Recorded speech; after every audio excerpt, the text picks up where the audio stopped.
name's Gambit. I don't have a name.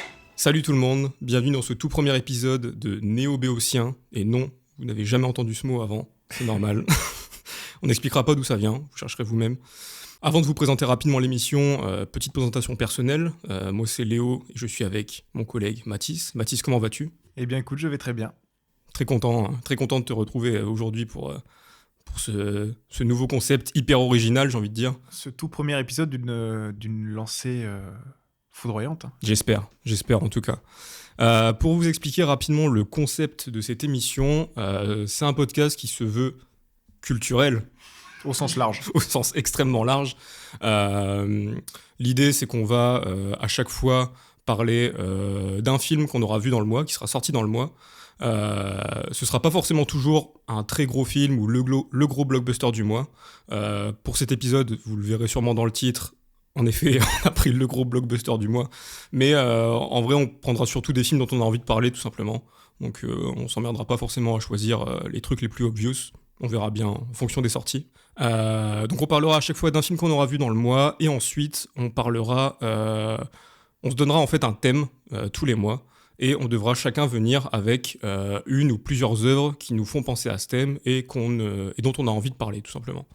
Donc ça peut être très large, quand je dis œuvres, ça peut être des films, ça peut être des albums musicaux, ça peut être des livres, peu importe.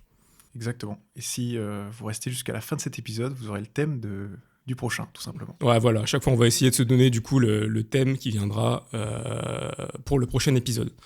Sachant que du coup il y aura toujours un décalage avec la sortie, puisque là du coup on enregistre le 22 décembre, donc on va parler d'un film qui est sorti ce mois-ci, mais le podcast sortira sûrement en janvier, enfin bref, il y aura sûrement toujours un décalage. Donc comme vous l'aurez compris, on va parler du dernier volet de Avatar de Feu et de Cendre, Fire and Ash en VO de mémoire. Le 3. Le 3, Avatar 3 pour les intimes. Plus communément appelé le 3.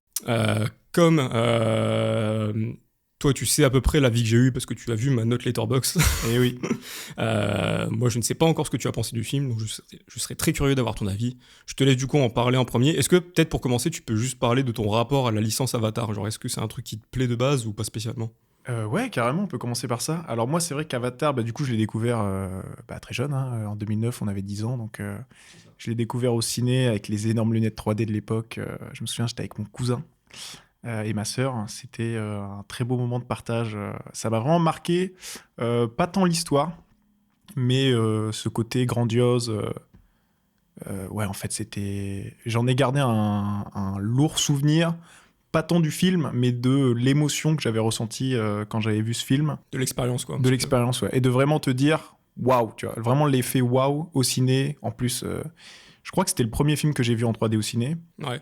Et franchement, ouais, la claque, c'est vrai que quand t'es gamin, tu te prends ça dans la gueule. Avec la petite pub des bonbons Haribo, à l'époque. Je sais pas si tu te souviens. Où il y avait les dragibus en 3D. En 3D dans la salle, c'était exceptionnel. C'est marrant parce que l'autre fois, j'y ai repensé et je pense que la meilleure expérience 3D que j'ai eue de ma vie, c'était aussi une pub, mais c'était genre une pub pour Oasis, je crois que j'avais vu avant le Tintin de Spielberg, donc assez peu de temps après. Du coup, c'est marrant que nos meilleures expériences de 3D soient avec des pubs pour alimentation industrielle. Ouais, je te jure. Ouais. Mais c'est vrai que j'ai gardé un bon souvenir de ça. Et en fait, j'ai jamais revu en fait le premier. Je l'ai vu qu'une fois à cette époque-là. J'ai revu des images évidemment entre-temps, et j'ai revu du coup. Enfin, j'ai vu au cinéma. J'ai découvert Avatar 2, La Voix de l'eau. La Voix de l'eau. Et j'étais allé au ciné avec un pote. On l'avait vu en 3D aussi. Et je m'attendais à rien. Franchement, j'étais allé parce que ça avait l'air cool. J'avais vu la bande-annonce. Et j'avais eu cet effet aussi d'émerveillement que j'ai retrouvé, en fait, et ça m'a vachement plu de revoir ça. Je me souviens que quand je suis sorti du film, je m'étais dit c'est un des meilleurs films de l'année. Bon, 2 jours après, j'avais réfléchi à l'histoire et je m'étais dit pas tant. Mais quand je suis sorti du ciné, je me suis dit waouh, le mec sait faire du cinéma. En fait, je me suis vraiment dit, on va pouvoir en reparler ensuite, est-ce que ça a été le cas dans le 3e opus ? Et je me suis vraiment dit à la sortie du 2, c'est universel, quoi. Je me suis dit, putain, ce mec, James Cameron, il arrive à te sortir un des émotions, un truc vraiment d'émerveillement en fait. Ouais, à s'adresser au plus grand nombre, quoi. Ouais, c'est ça. En fait, ouais, vraiment ce film universel qui parle à tout le monde et qui va t'émerveiller, peu importe ton âge, peu importe tes idéologies, enfin vraiment un truc d'émerveillement qui dépasse un peu tout. Et voilà, ça c'est mon expérience sur Avatar. Et du coup, j'étais, bon, je veux dire impatient, pas tant, mais c'est pas le film que j'attendais non plus le plus cette année. Mais je savais que c'était un film que j'allais voir à sa sortie, quoi. Ouais. Et je suis content de l'avoir vu. Je l'ai vu hier soir, d'ailleurs. Ouais. Donc Très c'est récemment, tout encore frais. plus Tout frais, tout frais. J'ai un peu la même expérience que toi, et t'as bien fait de mentionner que le premier, on était assez jeunes quand on l'a vu. Enfin, on a tous les deux 26 ans, donc on avait 10 ans, quoi, à peu près, quand le premier est sorti. Et c'est vrai que c'est limite l'âge parfait, en fait, je pense, pour découvrir le premier, parce que c'est l'âge où tu commences vite fait quand même à comprendre les films que tu regardes, etc. C'était pas mon premier film au cinéma, mais c'est le premier où je me suis dit, je viens de voir un truc de fou, tu vois. Parce que ça ressemblait à rien de ce que j'avais vu avant, et surtout, tu voyais tout le monde autour de toi qui était choqué, même les adultes, quoi, tu vois.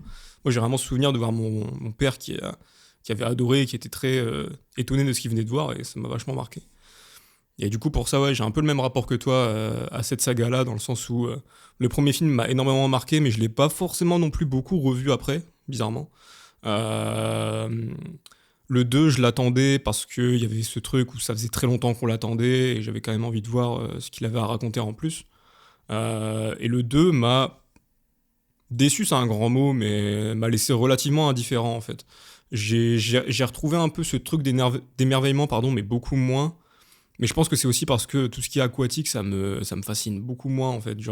Ok, c'est marrant. Genre je pense que... Enfin, en fait, c'est marrant parce que dans la vraie vie, je suis assez terrifié par tout ce qui est océan, mer et tout. Enfin, ça peut me fasciner d'une certaine façon. Mais la façon dont c'était montré dans le film, en mode vraiment très documentaire animalier, etc., ça m'était passé à côté. Ça m'avait beaucoup moins... ça m'avait beaucoup moins touché que la jungle à l'époque, tu vois, en tout cas. Et peut-être que le fait que tous les animaux ressemblent juste à des doubles trucs de ce qu'on a sur Terre, c'est pas être merveilleux, tu vois. Et encore, je suis dire en disant ça, parce que même dans la jungle, il y avait pas des animaux de fous furieux, tu vois. C'était souvent des trucs inspirés de trucs qui existaient vraiment. Mais en tout cas, ouais, je sais pas, ça m'a beaucoup moins touché, cet univers aquatique.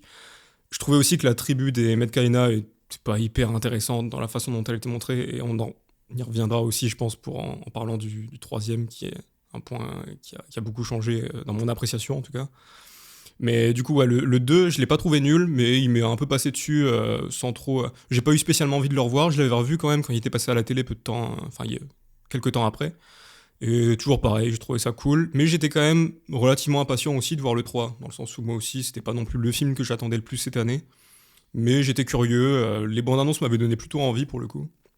Et je m'étais dit, qu'est-ce qu'on va faire maintenant on savait que ça allait être le feu, l'élément principal entre guillemets du film. Mais je me demandais où ça allait aller. Et du coup, qu'as-tu pensé de Avatar 3 ?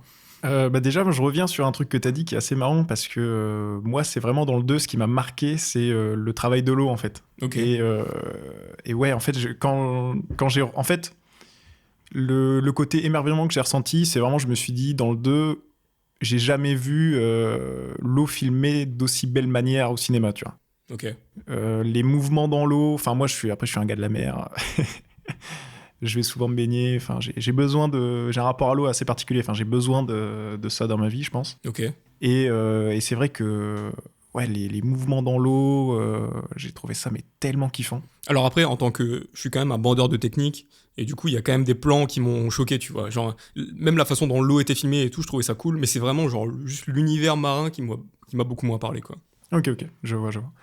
Alors du coup... je précise juste avant que tu te lances, excuse-moi, on va spoiler sûrement. Peut-être, ouais, non, on va clairement spoiler parce que, de toute façon, comme je vous disais, on enregistre ça le 22, on sortira ça sûrement mi-janvier ou deuxième quinzaine de janvier.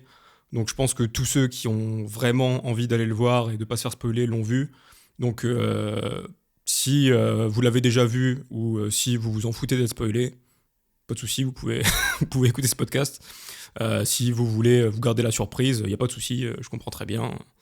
N'hésitez pas du coup à voir le film et à revenir après si notre avis vous intéresse. Vas-y. Et oui, en tout cas, de toute manière, je pense que c'est un film qu'on conseille tous les deux, peu importe Ouais. ce qu'on va en dire ensuite, Ouais, ça reste du grand cinéma et c'est à voir. Tout à Donc fait. voilà. Dans une époque en plus où les gens vont de moins en moins au cinéma, s'il y a bien un film où on vous conseille de payer votre place, c'est celui-là, quoi. Déjà, je pense que c'est important de dire qu'on l'a tous les deux vu en 3D. Tous les deux vus en 3D, ouais. Et je me posais la question justement, parce qu'on l'a vu dans le même cinéma. Et je me souviens que quand j'ai pris ma séance, ça m'a étonné parce qu'il y avait que des séances en 3D. Ouais, moi, j'ai pas fait attention à ça, mais... Donc, et en vrai, je me dis pourquoi pas, parce qu'en soi, c'est les seuls films maintenant que je vois en 3D, je crois. Ouais. Je crois que j'ai pas vu d'autres films en 3D depuis. Alors, entre, À part le 2, ouais, c'est ça. entre les deux avatars, j'ai pas vu de film en 3D non plus. Alors du coup, pour me lancer un peu dans la vie, bah c'est à chier. Non, je plaisante. Évidemment. Non, franchement, c'est magnifique. Je me demande encore lequel j'ai préféré des trois, et je m'avance peut-être à le dire, mais je crois que c'est peut-être mon préféré, pour des raisons assez différentes. En fait, j'ai moins ressenti étonnamment ce côté d'émerveillement, mais je pense que c'est aussi dû au fait que le 2 c'était il y a 3 ans. Et... Puis qu'on s'habitue, mine de rien, à cet environnement-là. Ouais, c'est ça quoi. aussi. C'est ça aussi, je pense. Et en fait, encore que à l'époque, en 2009, c'était bluffant. On n'avait jamais vu un film comme ça, même techniquement, ça sortait de nulle part. Et retrouver cet univers encore plus travaillé en 2022, ça m'avait, pareil, émerveillé, marqué, etc. Que là, en fait, c'était il y a 3 ans. Techniquement, moi, j'ai quand même senti une amélioration, mais c'est peut-être que dans ma tête, mais... J'ai quand même senti qu'il y avait des textures qui étaient mieux faites, mieux travaillées que dans le 2 à certains moments. Ok. Mais en vérité, tu passes pas du tout au tout. Enfin, ça ressemble vachement au deuxième, Ouais, au clairement. deuxième opus. Donc, tu as moins ce côté d'émerveillement, alors qu'il y a quand même une grosse différence visuelle entre le 2 et le premier, quoi. Oui, clairement. En même temps, il y avait 13 ans quoi, entre les deux. Donc... Ouais, il y avait 13 ans, et puis tu changeais vraiment d'univers, quoi. Tu passais de la forêt complet avec... Enfin, t'avais aussi un peu d'urbanisme, vu que dans le 1, t'avais des scènes sur la planète Terre, quoi. Ouais. Et tu passais à un côté 90% du film dans l'eau, et du coup, tu découvrais plein de nouveaux trucs. Là, malheureusement, alors un truc... le film te vend un peu... la voie du feu, enfin, Ouais. et en fait c'est pas du tout le cas, quoi, enfin, honnêtement. Oui, c'est pas aussi important que l'été et la tribu de l'eau dans le... Ouais. Et en fait, c'est un truc dont j'avais peur un peu. Je m'étais dit, c'est vraiment le seul truc que j'attendais plus ou moins dans le film, c'est que je m'étais dit, s'il refait le même film, mais avec les mecs du feu, ça va me saouler, quoi. Oui, Au bout oui. d'un moment, passer aux choses. Ça aurait été parodique, quoi. Ouais, c'est ça. Surtout que, on a tous déjà entendu parler des gens... On a déjà tous entendu des gens parler de Avatar 2, et tout le monde disait que c'était une redite du 1, ce qui est le cas. Moi, ça m'a pas du tout dérangé à l'époque, mais c'est vrai que s'il avait refait la même chose sur un troisième, ça aurait été peut-être un peu too much. Ouais. Et je trouve que là, il arrive... Alors bon... Il y a quand même beaucoup de redites. Il y a des redites, ouais. De façon, des fois, un peu grossière, je trouve, mais... Oui, ouais, On y très reviendra. clairement. Mais je trouve que c'est le film qui développe le mieux ses personnages. En tout cas, c'est de mon ressenti. Avatar 3 a les personnages les plus intéressants du Avatarverse. Je suis d'accord, ouais. Donc voilà, je vais te laisser la parole. Mais globalement, c'est plutôt mon avis. C'est très bon film, peut-être mon préféré des trois. Et gros point bonus pour le développement des personnages, justement. Ok. Eh ben écoute, je suis quasiment d'accord à 100% avec tout ce que tu as dit. Donc j'aurais rien de fort intéressant à rajouter. J'ai beaucoup aimé aussi. J'ai beaucoup plus apprécié que le 2 à l'époque. Enfin, encore une fois, le 2 m'avait pas déplu. Mais là, je suis vraiment sorti en me disant j'ai bien aimé, quoi. Et en vrai, je saurais pas tant l'expliquer. Parce que il ressemble quand même énormément au 2. Enfin, c'est vraiment une suite logique du 2, en fait, je trouve. Et là où c'est peut-être un peu moins... En fait, c'est marrant parce que je trouve que le 2 et le 3 marchent très bien ensemble, mais pas forcément très bien avec le 1. Enfin, il y a quand même... Ouais. Tu sens quand même une différence entre les deux, tu vois. Et non, j'ai trouvé aussi que c'était un excellent film pour tout un tas de raisons, dont celle que tu as citée. Le développement de personnages en fait partie. Les personnages du 2, enfin en tout cas tels qu'ils avaient été amenés dans le 2, me plaisaient plus, enfin dans le sens où... je trouvais pas qu'ils étaient spécialement mal écrits, mais j'avais aucune vraie empathie pour aucun des personnages. Et là, c'est tout l'inverse. Genre, le film a réussi vraiment à me faire apprécier tout le monde. Même Neytiri, qui était devenu détestable à mort dans le 2 sans aucune raison. Là, il y a une vraie... c'est redevenu un vrai perso, quoi, j'ai l'impression. Là où j'ai un peu de mal, c'est avec Jake, des fois. J'ai du mal encore avec ce truc de... pour le coup, lui, il a pas tant changé par rapport au 1. Il a toujours ce truc de se moquer presque des croyances des Na'vi, tu sais, en mode il dit au début du film, on combat pas, on fait pas une guerre avec des prières et des flèches, tu vois. Ouais. Et je trouve ça hyper bizarre qu'il sorte des trucs comme ça après avoir, dans le 1, montré toute sa fascination pour ce monde-là et tout. Après, voilà, je dis pas, il y a eu, depuis le premier film, je pense que dans l'histoire, il s'est passé peut-être entre 10 et 20 ans, quoi, tu vois. Oui, c'est ça, au moins. Peut-être 15-20 ans. Donc, oui, peut-être qu'en effet, il a un côté beaucoup plus rationnel que ce qu'il était quand il est arrivé au début, tu vois. Et qu'en effet, après des années de guerre, tu te dis, bon, c'est vrai que les flingues, ça marche mieux que les arcs. Et encore, même pas spécialement, parce qu'il y a là, ouais, on défonce pas des hélicoptères avec des flèches, alors que c'est ce que Neytiri, elle fait dans le film, tu vois ce que je veux dire. Et il y a un peu ce truc où je trouve ça bizarre de lui avoir donné ce côté hyper d'un coup, hyper distant avec cette culture-là, alors que c'est un truc qui l'a fasciné et qui l'a élevé, qui l'a fait renaître, en fait, tu vois, littéralement. Du coup, ouais, j'ai toujours un peu de mal avec ce côté-là, mais je le trouve quand même déjà plus intéressant, même dans son côté paternel. Il est toujours un peu antipathique par moments, mais je trouve que tu comprends déjà un petit peu plus comment il réfléchit, t'es plus avec lui, quoi, tout simplement. Même si en vrai, dans ce film-là, je trouve que c'est acté que c'est plus lui vraiment le personnage principal de la saga, tu vois. Même si tu le suis encore beaucoup, c'est beaucoup plus les gosses maintenant, et surtout Loak, du coup, qu'on suit beaucoup. Il y a vraiment un truc où je trouve que c'est plus un film sur le trio Loak, Kiri et Spider, c'est ça. Parce que la dernière, bon, elle est clairement pas assez clairement pas assez développée pour l'instant. Mais je trouve que c'est une évolution intéressante, tu vois, genre c'est très cool de donner autant de place aux enfants qui, encore une fois, sont beaucoup moins insupportables que dans le 2, je trouve. Ouais, ça carrément.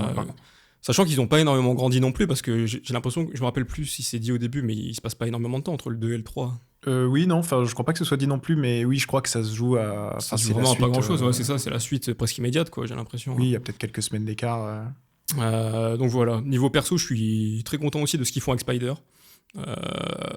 J'avoue que j'ai été un peu surpris au début du film que d'un coup le fait, son appareil respiratoire devienne un enjeu, alors qu'on n'en parlait pas du tout dans le film d'avant, tu vois. Ouais, c'est vrai. Après, c'est aussi parce que dans le film d'avant, ils étaient plus proches, je crois, du camp de base des humains, et du coup, c'était logique qu'il ait toujours de quoi respirer, ce qui est plus le cas maintenant. Mais ouais, ça m'a un peu surpris, mais du coup, tu comprends vite où ils veulent aller avec ça, en faisant un genre d'hybride, quoi, tu vois. Donc voilà, si vous voulez pas vous faire spoiler, désolé. Mais ouais, les persos sont très cool. La tribu du feu, j'ai bien aimé aussi ce qu'ils ont fait avec, mine de rien. J'avais aussi un peu peur d'avoir un truc un peu redit, en mode qu'on redécouvre la tribu du feu comme on a redécouvert qu'on découvre la tribu du feu comme on avait découvert la tribu de l'eau, et que ce soit juste un peu la même chose. Au final, non, ils t'amènent ça d'une manière un peu différente. On y passe aussi beaucoup moins de temps que dans la tribu de l'eau à l'époque. Et en vrai, c'est bien parce que je pense que cette tribu du feu n'a pas non plus vocation... Enfin, il n'y a pas de quoi en faire tout un film uniquement centré sur eux, je pense, tu vois. Oui, non, je pense qu'il n'y aurait pas Ils ont une histoire qui n'est pas forcément des plus intéressantes, etc. Et c'est bien d'avoir fait un seul personnage, je trouve, tu vois, vraiment important de cette tribu-là, qui est donc Vareng, je crois qu'elle s'appelle. Vareng, ouais, c'est ça. Jouée par Oona Chaplin, qui est la petite fille de Charlie Chaplin. Le savais-tu ? Eh bien non, en fait, je ne savais déjà pas que c'était... Enfin, je connaissais pas le nom de l'actrice. Si, je l'ai pas reconnue en bleu, malheureusement. En bleu, repeinte en blanche. Mais ouais, j'ai trouvé que c'était un perso hyper intéressant. La relation avec Quaritch aussi est cool. Quaritch, en fait, je trouve aussi qu'il est beaucoup plus intéressant dans ce film-là qu'il ne l'était dans le 2 et même dans le 1. Ah, mais pour moi, c'est le meilleur personnage du film. Ouais, moi aussi. Je suis pas loin de penser ça aussi. Bon, d'ailleurs, je pense qu'à la fin, il est pas mort, clairement. Allez! Tu penses qu'il est mort ou pas, toi ? Tu vas à fond dans le spoil. Bah, on est là pour ça. Non, je plaisante. Oui, non, c'est sûr même qu'il n'est pas mort. Enfin, en fait, s'il est mort, le film est nul, je pense. Ouais, je suis le film est raté, quoi. Oui, clairement. Donc, étant donné que c'est James Cameron, j'aime à croire qu'il n'est pas mort. Puis je crois que ça a été annoncé de façon qu'il serait méchant de toutes les suites. Vu ce qui se passe en plus dans ce film-là, je pense que c'est pas impossible qu'il ait un gosse dans les films d'après qui pourrait prendre son mantra ou quoi, j'en sais rien. Enfin. Mais j'ai trouvé ça vachement intéressant, le fait qu'en fait, au final, il en ait plus rien à foutre de la cause des humains, en fait, tu vois. Ah, je le ressens pas tant comme ça, moi. Moi, je trouve ça justement intéressant qu'il soit passé dans ce truc de... Parce qu'au final, je trouvais que dans le 2, déjà, il y avait un peu ce truc où où il utilisait la cause humaine juste pour accomplir sa vengeance personnelle contre Jake, tu vois. Alors que dans ce film-là, il s'affranchit complètement des humains, quoi. Il n'en a plus rien à foutre. À la fin, et ça devient un membre de la tribu du feu à fond et tout, tu vois, Ouais. enfin, en mode maquillage, etc. Et vraiment, il veut juste buter Jake, quoi, c'est tout, tu vois. Il veut sa vendetta perso. Et je pense pas que s'il y arrive, il se dira c'est bon, je reviens aider les humains avec leur piste de baleine, là, tu vois. Oui, non, mais après, je sais pas si le personnage prend un tel virage non plus. Enfin, moi, c'est vrai que le personnage, je l'avais beaucoup moins aimé dans le 2. Dans le 1, je trouvais qu'il était quand même très badass. C'était un méchant stylé, quand même. Oui, bah c'était un méchant hyper caricatural, mais qui marchait trop bien, quoi. Ouais, et puis très charismatique pour le coup. Et dans le 2, je trouvais que ça faisait un peu l'effet d'un soufflet, quoi. Il était moins percutant, ces histoires de... il est mort, mais il a récupéré les souvenirs. Est-ce que c'est vraiment lui? Est-ce que... Enfin, bon, ça m'intéressait pas tant, en fait. Je trouve que le film... Enfin, son histoire personnelle tournait autour de ça, et je trouvais pas ça très intéressant. Ouais. Mais là, en fait, le fait de développer beaucoup plus le lien avec Spider, bon, qui était déjà développé dans le 1, mais là, ils y vont vraiment à fond. Et en fait, j'ai pas tant l'impression que le personnage, il change du tout au tout de je veux plus... Enfin, j'en ai plus rien à secouer de l'espèce humaine, etc. Maintenant, je suis un Navy, etc. Non, il y a quand même pas ce truc-là d'un coup, tu vois, c'est pas ce que je dis, mais je trouve quand même que t'as une évolution tout le long du film.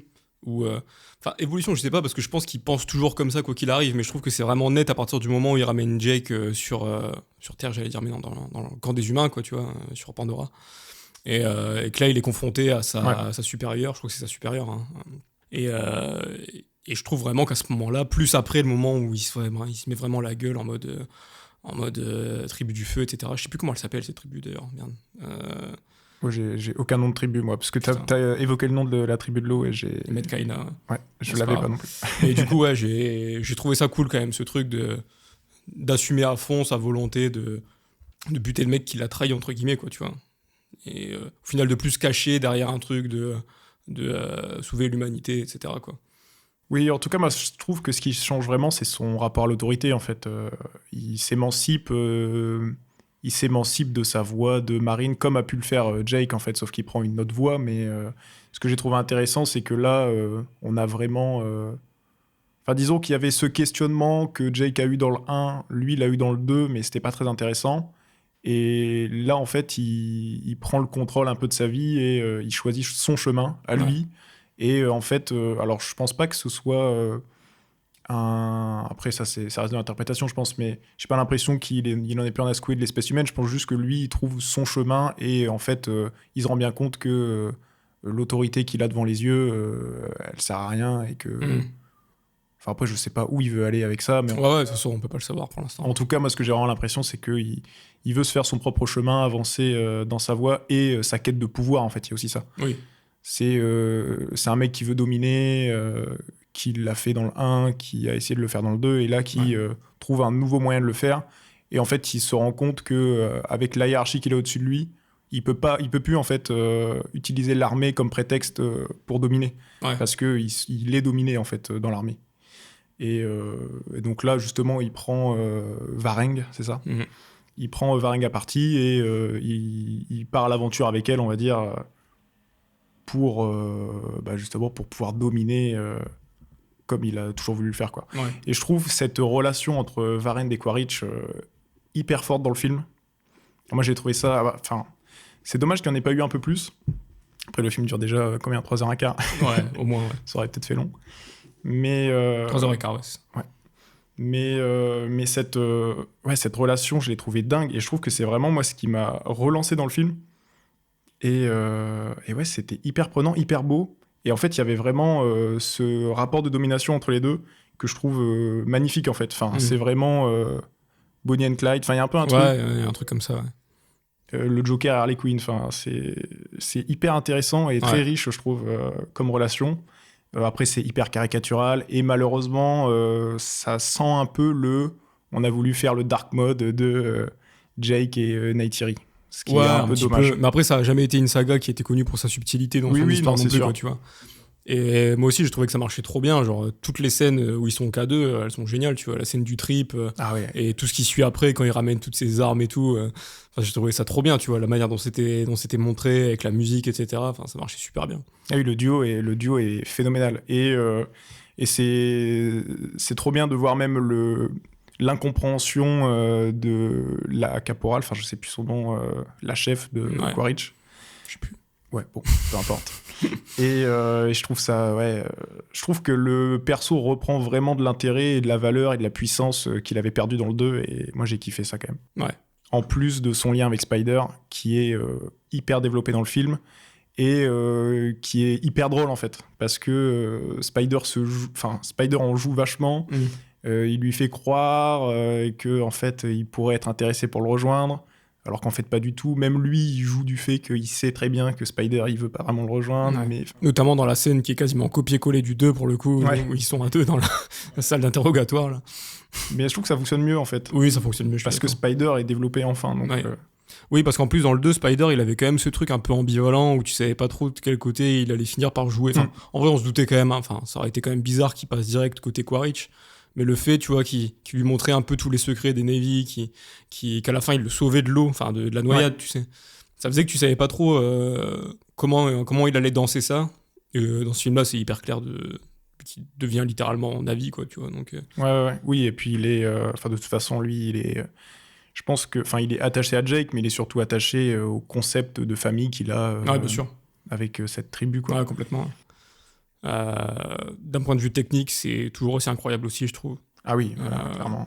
La tribu du feu, il y a rien d'incroyable en soi. Enfin, c'est limite tout leur village un peu cramé là. En vrai, c'est des trucs que tu pourrais voir sur Terre limite, mais ça marche bien quoi. Genre, je trouve que c'est hyper crédible, j'ai envie de dire, enfin cohérent en tout cas, tu vois, en termes de visuel.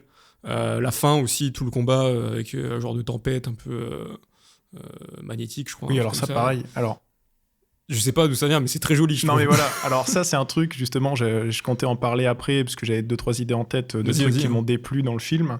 Ok. Et en fait, ça ça vient d'où, quoi, ce truc, ce vortex Je sais pas, mais c'est joli. et c'est lunaire. Et en fait, ce que je l'ai vu avec un ami hier soir, et en sortant du ciné, je lui dis, mais ce truc, est-ce que tu te souviens qu'ils en ont parlé dans le 2, peut-être? Et en fait, on se souvenait pas du tout de ça. Et j'ai pas l'impression que ça ait été jamais évoqué. Et en fait, t'as un peu ça dans la trilogie Avatar. Enfin, pour l'instant, c'est une trilogie, ce sera une... Bon, c'est pas encore pour l'instant Pentalogie. 5. Oui, bon, Pentalogie, j'ai l'impression. Si ça s'arrête là. Si ça s'arrête là. Mais Sigourney Weaver ne pourra pas jouer une ado pendant très longtemps. c'est vrai que là... Je reviendrai après, mais vas-y, continue. Mais oui, je trouve ça trop bizarre, en fait. T'as l'impression que dans cette saga, il y a énormément de trucs coupés qui te sont pas racontés. Enfin, j'avais ressenti ça aussi dans le 2 à quelques moments. Et là, ça, je me suis dit, mais ça, c'est... Qu'est-ce que ça fait là, en fait? Ouais. Et c'est pas juste un petit truc en background que tu fais pas trop attention, qui a une petite importance. Enfin, là, c'est quand même... dans le combat final, ça a une importance cruciale. Enfin, c'est pas le truc le plus essentiel du combat, mais ça a une importance de dingue sur le combat, en fait. Ouais. Et c'est trop bizarre que ce soit pas du tout expliqué. Enfin, moi, ça me paraît délirant. Et c'est Ouais. un énorme point négatif du film, quand même, je trouve. Ok. J'en profite pour dire, parce que t'en as parlé vite fait, mais c'est mieux d'aller voir le 3 si vous avez bien le 2 en tête quand même, je pense. Oui. Donc pour ceux qui sont encore là, malgré le fait qu'ils n'ont pas vu le film, déjà désolé. Et ensuite revoyez le 2, et même le 1 en vrai j'ai envie de dire, parce que t'as plusieurs éléments du 1 qui reviennent dans celui-là, de manière un peu inattendue je trouve. Genre le personnage de Giovanni Ribisi là, qui revient de nulle part presque, alors que tu le voyais pas dans le 2, enfin à part au début vite fait quand on te montre que Quaritch a été cloné là, dans une visio Skype de merde là. T'as ça, t'as le Taurouk aussi qui revient, enfin genre t'as des trucs comme ça. En vrai ça m'a fait un peu plaisir ça de revoir des éléments comme ça du 1 et du coup ouais, si vous voulez aller le voir et que vous l'avez pas encore vu, je vous conseille de revoir quand même les 2 films d'avant pour vraiment être dans le truc. Dans les trucs que j'ai moins aimé aussi, enfin petit défaut léger, j'en parlais juste avant, Sigourney Weaver. Kiri elle a pas une voix d'ado quoi. Ah, ça... En fait, je trouve que ça va la plupart du temps. Mais il y a vraiment des fois, je me suis dit, c'est compliqué. Parce qu'elle a quel âge? Elle doit avoir... Attends, j'ai la page Wikipédia sous les yeux. Elle a 76 ans, tu vois. Oui, effectivement. Quand même un certain âge. Après, je pense que ça a été tourné et enregistré il y a quelques années déjà, tu vois. Mais ouais, il y a des moments où je me suis dit, bon, Je sais pas déjà si c'est elle qui la joue physiquement tout le temps. Je me suis pas assez renseigné sur ça. J'ai juste vu qu'une doublure avait été utilisée soit pour elle, soit pour Spider au moment où ils s'embrassent. Ok. Parce que Oui, effectivement, il vaut mieux. l'acteur de Spider avait 16 ans, je crois, au moment où c'était tourné. Ouais. Donc, c'est un peu mieux. Mais du coup, ouais, il y avait des moments comme ça, surtout dans les moments un peu émotifs où je me disais, ça va pas, quoi. Ouais. Vu sa relation avec James Cameron, je pense qu'elle doit faire quasiment toutes les scènes. Ouais, je pense aussi, ouais. Puis je pense que c'est le genre de réal où t'as envie d'aller à la guerre avec lui et que tu fais tout ce que tu peux, tu vois. Ah, surtout qu'ils travaillent ensemble depuis tellement d'années. En plus, ouais. Mais oui, Après, ouais, voilà, moi- c'est un défaut minime. Hein. Oui, non, mais Mais je peux comprendre. c'est- Après, moi, franchement, c'est pas du tout un truc que j'ai ressenti de manière négative Ouais. dans le film, quoi. Enfin, Non, à moi, la c'est limite, ça me fait négatif. délirer, quoi. Oui, c'est ça. Mais c'est juste ça m'a vite fait sorti du truc un peu des fois, tu vois. Ouais. Je me suis dit, là, j'entends plus Sigourney Weaver que Kiri, quoi. Tu Ouais, vois. ouais. Ah, c'est vrai que si t'y penses. Autre point, je sais pas si c'est négatif, mais j'imaginais pas Ewa comme ça. Ah ouais, putain, waouh. Je m'attendais pas Ah oui, non, mais vraiment, ça, au bébé c'est. de 2001. Mais ça, pas. Alors, je trouve le côté. Je trouve qu'il y a un truc intéressant dans cette scène, c'est. Comment dire que on se rend compte que Ewa, c'est pas juste. Que ça existe. Ouais, voilà, Que c'est un c'est truc pas concret, juste ouais. un truc fantasmé et t'es pas Ouais. sûr que ça Ouais, ça, existe. c'est cool. Ça, c'est cool que le dieu, du coup, existe vraiment. Ouais. Mais en fait, pourquoi tu nous le montres comme ça, quoi? C'est horrible. Pourquoi ce side-eye? Mais en plus, c'est. Enfin, je veux dire. Oh non, c'est terrifiant. Enfin, moi, je me Ah suis ouais, je dit, m'attendais mais. pas. En plus, c'est pas très beau. Enfin, faut être honnête. Je vais pas mentir, le design m'a vite fait sortir. Parce que les scènes sont quand même hyper intenses, tu vois, ces scènes-là, Ouais. où avec les jets de lumière et tout, un peu cool. Et j'avoue que ça m'a un peu sorti du truc. Et j'ai été un peu étonné que personne ne rit dans la salle. Moi, les gens ont pas Ouais. trop réagi à ça. Ah, moi, j'ai eu un eye contact avec mon pote. Ah ouais. On a souri, ouais, ouais. à ce Non, moment-là. moi, j'avoue que ça m'a. J'ai un peu été surpris, quoi, de la tête qu'elle avait. Ouais, ouais. Mais. Parce qu'en fait, je suis content de lui donner. Quel est ce truc concret, comme tu disais, tu vois. Mais je trouve ça limite un peu dommage de lui donner un côté si humanoïde, quoi. Tu Ouais, vois. c'est ça, en fait. Genre, Parce qu'elle ressemble plus à un humain qu'à un navi, quoi. Ouais, c'est ça. Oui. Trop bizarre, Oui, en fait. c'est vrai, maintenant que tu le dis, ouais. C'est vrai que les navis, justement, ils ont un visage un peu mi-félin, mi-humain, finalement, tu Ouais, vois, ouais. je trouve. Mais c'est vrai que maintenant que tu le dis, Ewa, elle a une tête d'humaine. Ouais, c'est trop bizarre. Enfin, J'ai pas fait le rapprochement, mais... Il y aura peut-être une explication. Mais surtout qu'en plus, elle a un design qui fait vraiment très 3D à l'ancienne, quoi, tu vois, je trouve. Ouais. Et je me dis, c'est forcément un choix, tu vois, parce que c'est quand même les films avec les meilleurs effets visuels Clairement. actuels. Donc je me dis, s'il y a un truc qui est fait comme ça, c'est qu'il y a une volonté de le faire comme ça, et c'est pas un oubli, je pense, tu vois. Surtout que c'est un truc quand même essentiel. C'est quand même un truc essentiel, tu vois, c'est quand même le dieu de la planète, enfin, le dieu ou la déesse, je sais pas, de la planète, quoi, tu vois. La divinité de la planète, en tout Mm. cas. Mais ouais, après, voilà, c'est vraiment des défauts, entre guillemets, Ouais. minimes, hein, franchement. Moi, j'ai un autre défaut quand même. Vas-y. Tu disais justement que Jake n'était plus le personnage principal, en tout cas moins le personnage principal que dans les autres. Ça Ouais. me dérange pas du tout. Je trouve pas non. En fait, moi, ce qui me dérange, c'est que je trouve pas qu'il y ait de lead dans les enfants, et j'ai l'impression que le film veut en forcer un, et ça me dérange en fait. Mm. Parce que moi, pour moi, le film se tourne beaucoup plus autour de Spider Oui. que Loak, et peut-être même plus autour de Kiri que Loak, tu vois. Ouais. Parce que lui, Parce il a que ses side quests. Oui, c'est ça, t'as tous ces trucs avec les Tulkun et tout, quoi. Mais encore, ça, c'est hyper court. Enfin, et en fait, moi, ça m'a dérangé que la voix off, du coup, ce soit Loak. Ok. J'ai trouvé ça trop bizarre, en fait. Enfin, alors, Je je me pense que souviens... ce sera Kiri dans les prochains films, pour le coup, mais... Ouais, je me souviens pas forcément si c'était... s'il y avait une voix off dans le premier. Ouais. Dans le premier, c'était Jake. Dans Ouais, le il y avait deux une aussi. voix off ou Ouais, ouais. c'était... Ouais, Je crois, ouais. je me souvenais... Enfin, je me souvenais plus s'il y avait une voix off ou non. Si, je me souviens que t'avais une voix off, qui était assez présente en plus de mémoire. Ouais. Mais en fait, déjà, je trouve que là, la voix off n'apporte pas grand-chose. Non, En clairement. vrai, franchement, Ouais, elle ouais, n'apporte quasiment rien.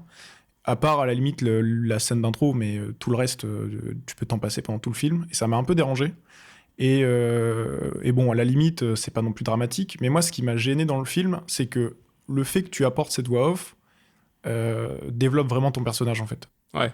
Parce que là, t'as l'impression que c'est du pur forcing et qu'ils ont, pareil, effacé plein de scènes. Parce que l'aventure de Loak, donc en gros, Loak dans le film, pour ceux qui l'ont pas vu et qui ne comptent pas le voir, Loak dans le film, il part à l'aventure, en gros, pour aller récupérer sa baleine préférée, Ouais, c'est ça. Surtout le Kun. son Tulkun préféré. Ayakan. Et enfin, c'est un vrai but, hein, puisque c'est pour sauver le monde, quasiment. Mais en fait, j'ai trouvé ça hyper dérangeant que... Enfin, en fait, on nous en montre quasiment pas. Et au moment où il est parti, en fait, moi, je me suis dit, ah, ok, lui, c'est la voix off. Donc, en fait, on va avoir un moment vraiment avec lui et on va pouvoir enfin apprendre de ce personnage parce que je trouve qu'il est quand même peu développé dans le film. Et enfin, il est développé par microdose, par microdose, par microdose. Donc, ça fait un petit développement quand même à la fin du film, mais t'as pas de vrai moment avec lui. Et je me suis dit, ah, ça va faire du bien, justement, de sortir un peu de tout ça et de passer 10 minutes avec lui, tu vois. Et en fait, pas du tout. C'est hyper rapide. On n'est pas avec, quoi. Moi, ça m'a dérangé un peu. Ouais, je peux comprendre. Mais c'est vrai que la voix off était relativement inutile. Mais même dans le 2 de mémoire, elle était pas si dingue. Parce qu'en vrai, là où elle était bien dans le premier, je me souviens, c'est que en fait, la voix off, c'était un peu le journal de Jake aussi, tu vois. Ah oui, ok, oui, effectivement, ouais. T'avais ce truc où ça me parle maintenant. je me rappelle plus si au début, t'avais vraiment une voix off. Si, quand même, il me semble. Mais même après, pendant toute sa découverte du peuple Na'vi, tu l'entends faire ses comptes rendus, quoi, finalement. Parce que même, je crois que, tu sais, il y a ces trucs où il fait ses visios, enfin, ces enregistrements de webcam, là, où il raconte tout ce qu'il fait et tout. Et je crois que des fois, ça cut justement sur les voix off à ces moments-là, tu vois. Donc, t'as vraiment ce truc de voix off utilisé comme un journal. Et ça nous servait à nous, à la fois pour comprendre son évolution, mais aussi pour découvrir encore plus l'univers de Pandora, quoi. Chose que c'est vrai qui est un peu moins utile dans ces films-là, ouais. Non, clairement, là, je pense que le seul truc auquel sert vraiment la voix off de Loak, c'est à dire que c'est plus lui et les enfants le focus du film, quoi, au final, et de la saga, j'ai envie de dire. Oui, non, mais en ce point de vue-là, c'est intéressant, mais à la limite, ils auraient pu trouver, bon après c'est peut-être compliqué, mais tu vois, ils auraient pu trouver une voix off commune avec plusieurs persos, à la limite, tu vois, quand ils sont dans... Parce qu'on voit qu'ils peuvent tous se connecter ensemble par l'arbre, enfin, tu vois, quand ils vont voir Ewa, justement, ouais, bien sûr. Ils auraient très bien pu faire une voix off qui parlait un peu de ça. Ils se pluguent tous. Ouais, c'est ça. Mais bon, après, c'est... En fait, en tant que tel, moi, je me suis dit, la voix off sert à rien. Bon, c'est pas grave, ça m'a pas gâché le film. Moi, ce qui m'a dérangé, c'est que tu utilises une voix off avec Loak et t'as un moment où tu peux vraiment être avec lui et tu l'exploites pas. C'est ça qui m'a dérangé. Ouais, je peux comprendre. Et bon, voilà. Après, c'est pas non plus le pire truc de l'année, quoi. Ouais.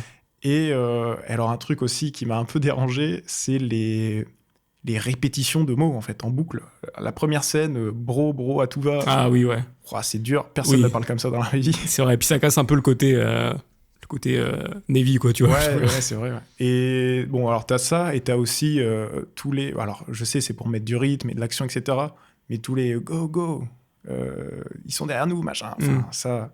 Ouais, quand il y a des courses-poursuites, ou alors quand Jake, il est avec Spider, reste derrière moi, reste près. Va pas trop loin, reste là. Ouais, je vois ce que tu veux dire. Au bout d'un moment, gars, je pense que le mec est pas complètement con, il a compris l'info, quoi. Ouais, c'est sûr. Ouais, je vois ce que tu veux dire. Là, c'est vraiment des tout petits détails. Oui, mais je l'ai ressenti aussi, donc je vois très bien de quoi tu parles. Et d'ailleurs, la scène entre Jake et Spider, j'ai trouvé ça incroyable. Ouais. Genre, ah oui, waouh. Oui, cette scène-là, justement. Ouais. Ça, je vois pas pourquoi on se prive de le dire, parce que des gens qui ont vu le film ou qui s'en battent les couilles qui sont là. Mais la scène, du coup, où il l'amène pour le tuer. Ouais.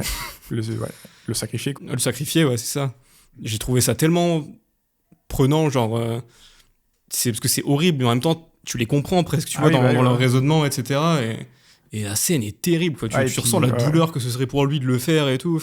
Et l'acceptation de Spider, elle est à la fois magnifique et terrifiante, quoi. Ouais, clairement, ouais. Parce que c'est un gamin, en fait, et ouais, la dose de courage qu'il faut pour... Et en plus, le personnage est assez bien développé pour que tu comprennes qu'il en arrive là, quoi. Ouais. Oui, clairement. Qu'il soit là, ok, est-ce que tu m'aimes toujours, machin. Bon, là, j'avoue, j'avais les larmes aux yeux. Ouais. Alors, c'est le seul moment du film où j'ai vraiment... J'avais pas pleuré non plus devant le 2, mais il y a plus de moments où j'étais ému devant le 2. Ouais. Voilà, c'est le climax émotionnel, je trouve, du film. Et en fait, c'est plutôt un bon point, parce que le 2, je m'étais quand même dit qu'il allait à fond dans le pathos, et que c'était un peu de tire-larme. Oui, là, il l'est beaucoup moins. Ouais. Là, il est pas tire-larme, et en fait, la seule scène qui est tire-larme, elle l'est pas pour l'être. Enfin... C'est celle-ci que tu parles? Ouais. Ok. Oui, parce que plus tard, t'as la mort de Kate Winslet, là... mais je la trouve même pas tire-larme, parce qu'en fait, tu le vois venir très vite. Enfin, ça paraît logique, limite, qu'elle meurt à ce moment-là, donc... Oui, non, je suis d'accord. Ça peut être un peu tire-larme, mais c'est un peu tire-larme, mais bon, c'est pas non plus un perso auquel on était hyper attaché en plus, tu vois. Enfin, personnellement. Non, mais c'est vrai que dans le 2, l'un des points faibles, c'est aussi qu'ils sont anti-charismatiques, la tribu de l'eau. Ouais. Franchement, comparé à la puissance qu'ont Unai Thierry, Jake, machin, ils dégagent un truc délirant. Et à côté, bon, c'était un peu un flop quand même. La tribu de La l'eau, tribu de l'eau, ouais. clairement. Alors que là, justement, Varanga, elle a un charisme mais monumental qui met tout le monde d'accord. Enfin, Varang, tu veux dire. ah oui, Varanga, Ouais. j'ai dit quoi? Varanga, Ah, Varang, pardon. Et ouais, elle a un charisme, mais ouais, clairement. Et monstrueux, la tribu quoi. de l'eau ne sert toujours à rien. Effectivement. Vraiment, ils font de la figuration dans ce film-là, Ouais. c'est assez terrible. T'as Kate Winslet qui est là pour mourir et pour avoir une scène où elle se dispute avec Neytiri comme deux ménagères Ah ouais, c'est chaud. qui veulent défendre leur territoire. Là. Mais ouais, clairement. Et Spider, c'est vraiment un super perso, quoi, je trouve. Genre, Ah oui, ouais, magnifique, ouais. c'est très cool, je trouve, ce qu'ils arrivent à faire avec lui. Parce que, franchement, avec le nombre de gosses qu'ils ont ramené dans le 2, en foutre un qui est humain en plus, évidemment, il passe par beaucoup de phases que tu vois un peu venir, tu vois, tout ce côté famille avec son daron, etc. Parce que ça, je me rappelle aussi dans le 2, ça m'avait saoulé que on te fait un faux reveal sur son daron, alors que je sais très bien dès le début Oui, que oui, ça peut être que lui, sinon ça n'a aucun intérêt d'en faire un enfant humain, tu vois. Et bref. Non, vraiment, c'était... Je pense qu'au global, on peut dire qu'on le recommande globalement quand même. Ouais, on le recommande carrément. Et en vrai, je me demande aussi si c'est pas mon préféré de la saga. Ça mérite réflexion, mais je suis vraiment sorti avec le sourire, tu vois, en me disant j'ai passé un super moment, quoi. Ouais, et puis je trouve Enfin, c'est vrai que dans le 2, les personnages, on s'en foutait un peu, quoi. Il y avait cet aspect de découverte d'un nouveau monde qui était magnifique. Mais déjà, alors, bon, là, c'est encore un énorme point faible du 3, mais bon, c'est la trilogie qui est comme ça, c'est très... le patriarche, Ouais, bien sûr. Ouais. l'homme doit protéger sa maison, sa famille, Oui, etc. oui, c'est clair. Et qu'il l'inculque en plus à ses fils, etc. Qui est un peu lourd, en vérité, C'est un peu lourd, dans ouais. toute la saga. Mais là, dans le 3, je trouve que le gros point faible du 2, c'était les personnages féminins aussi. Là, dans le 3, il y a plein de personnages féminins qui sont intéressants, Ouais. riches et hyper prenants, quoi. Ouais. Enfin, Moi, je suis vraiment content que Neytiri soit redevenu un vrai perso, quoi, tu vois. ouais, Enfin, et un perso gris, tu vois, enfin, Ouais. qui a des nuances. Et avec des moments badass en plus, tu vois. Ouais. Genre à la fin, là, quand elle va chercher Jake et tout, c'est incroyable, quoi, tu vois. Ah oui, et puis elle a une rage Ouais, clairement. magnifique. Mais une rage que tu comprends, tu vois. Oui, oui, ouais, Genre, ouais. alors que dans le 2, Ah, des bien fois, sûr. elle avait des moments. T'as limite l'impression que Cameron, il voulait en faire une hystérique, quoi, tu vois. Genre, Ouais. même sa haine envers Spider, qui était relativement justifiée, elle était quand même bizarre dans le sens où elle a su voir la lumière en Jake, qui était humain, tu vois, avant quand même, et là, une sorte de racisme envers Spider qui était un peu étrange, quoi, tu vois. Et je trouve que justement, dans celui-là, c'est beaucoup mieux amené, tu vois. Genre, Ouais, en fait, rien que. En fait, le film amène le sujet aussi, tu vois. Oui, Donc, oui, c'est en ça, fait, ouais. ça aide à comprendre le point de vue du personnage. Et en fait, tu le comprends, quoi. Enfin, elle est dans une situation horrible. En fait, parce que elle en arrive à détester la nature de ses enfants, en fait. Ouais. Oui, c'est ça, ouais.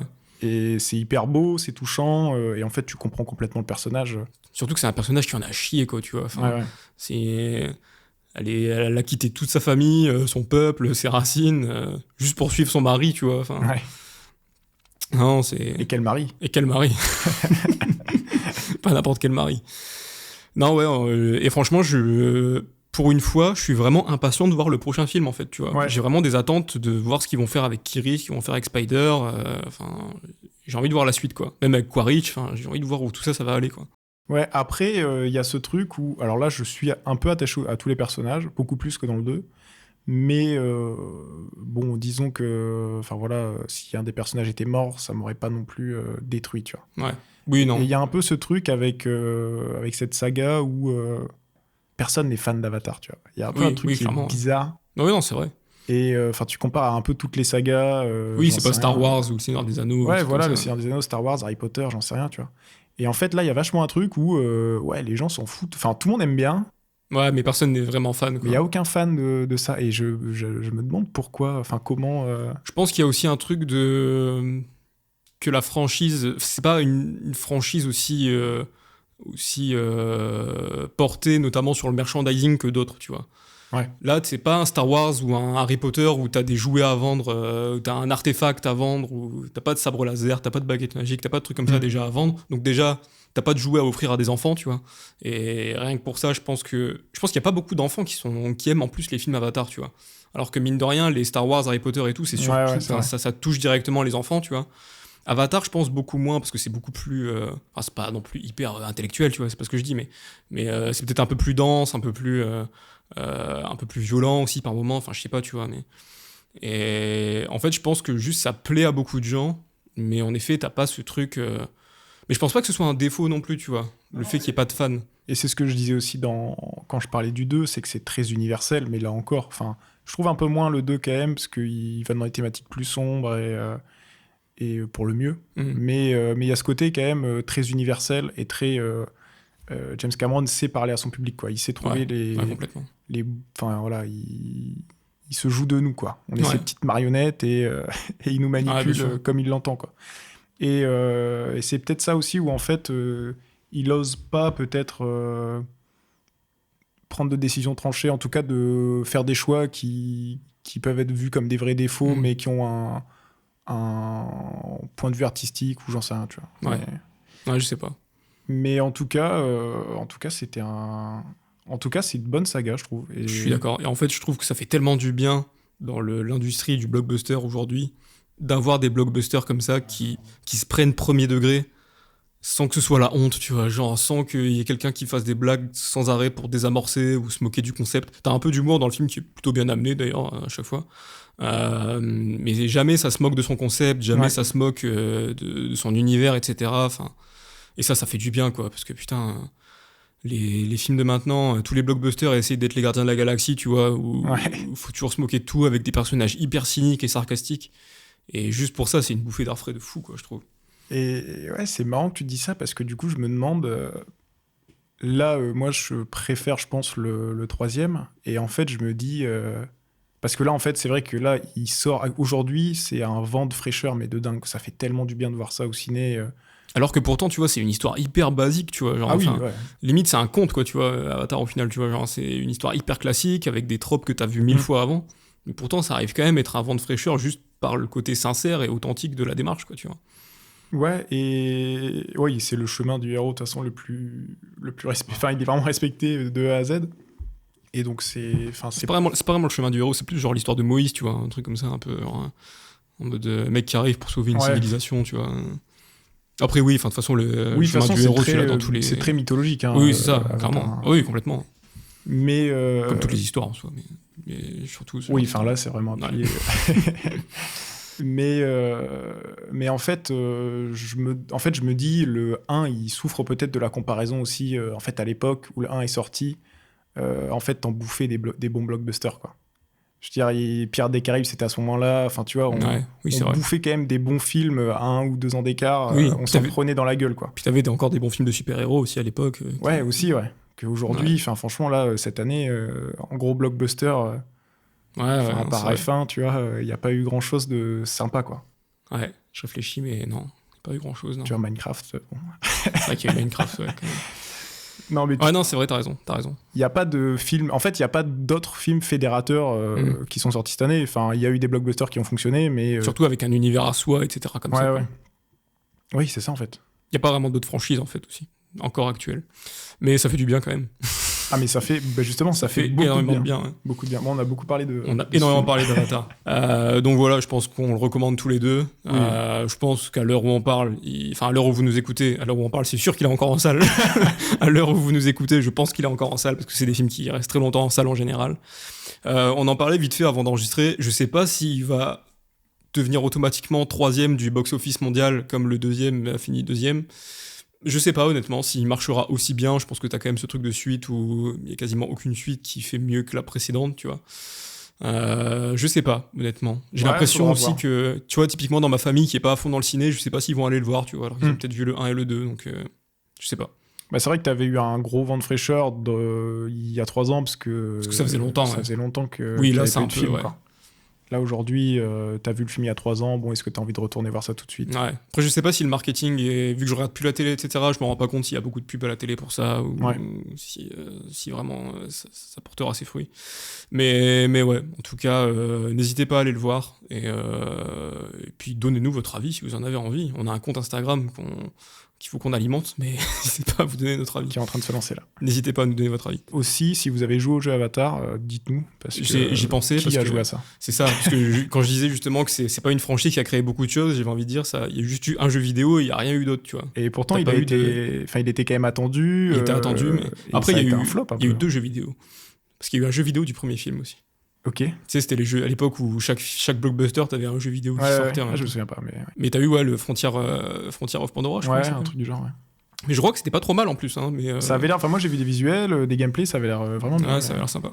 Mais c'est vrai qu'à part ça, ouais, il n'y a pas eu grand chose. Tant qu'on est sur l'actualité, je sais pas si t'as vu ces rumeurs comme quoi il y allait avoir le premier trailer du nouveau Avengers qui allait être diffusé non, j'ai pendant pas- Avatar. Moi, je l'ai pas eu. Ah oui, je l'ai pas eu non plus. Et il y en a qui l'ont eu, ouais, du coup, Ok. c'est un peu chelou.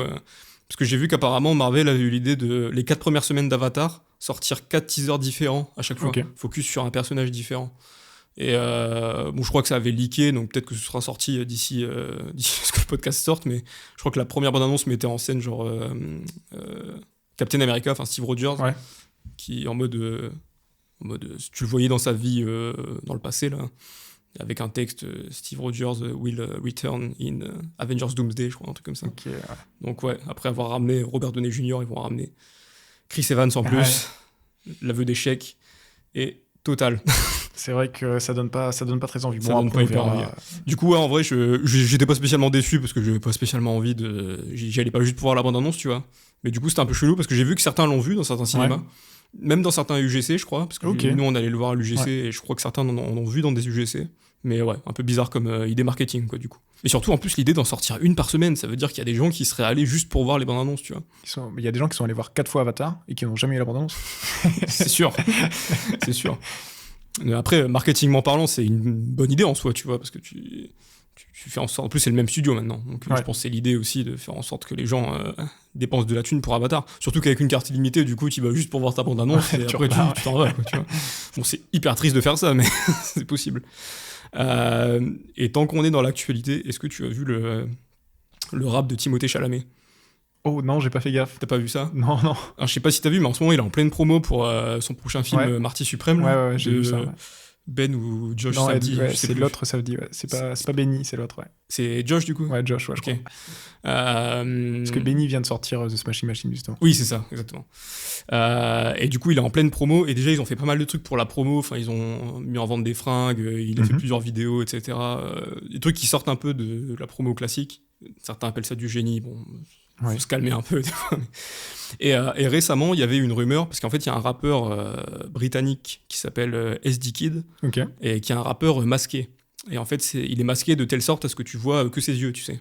Ah genre, oui, mais ça, j'avais vu, oui. Comme ça, genre cagoulé avec un foulard, quoi, en gros. Ouais.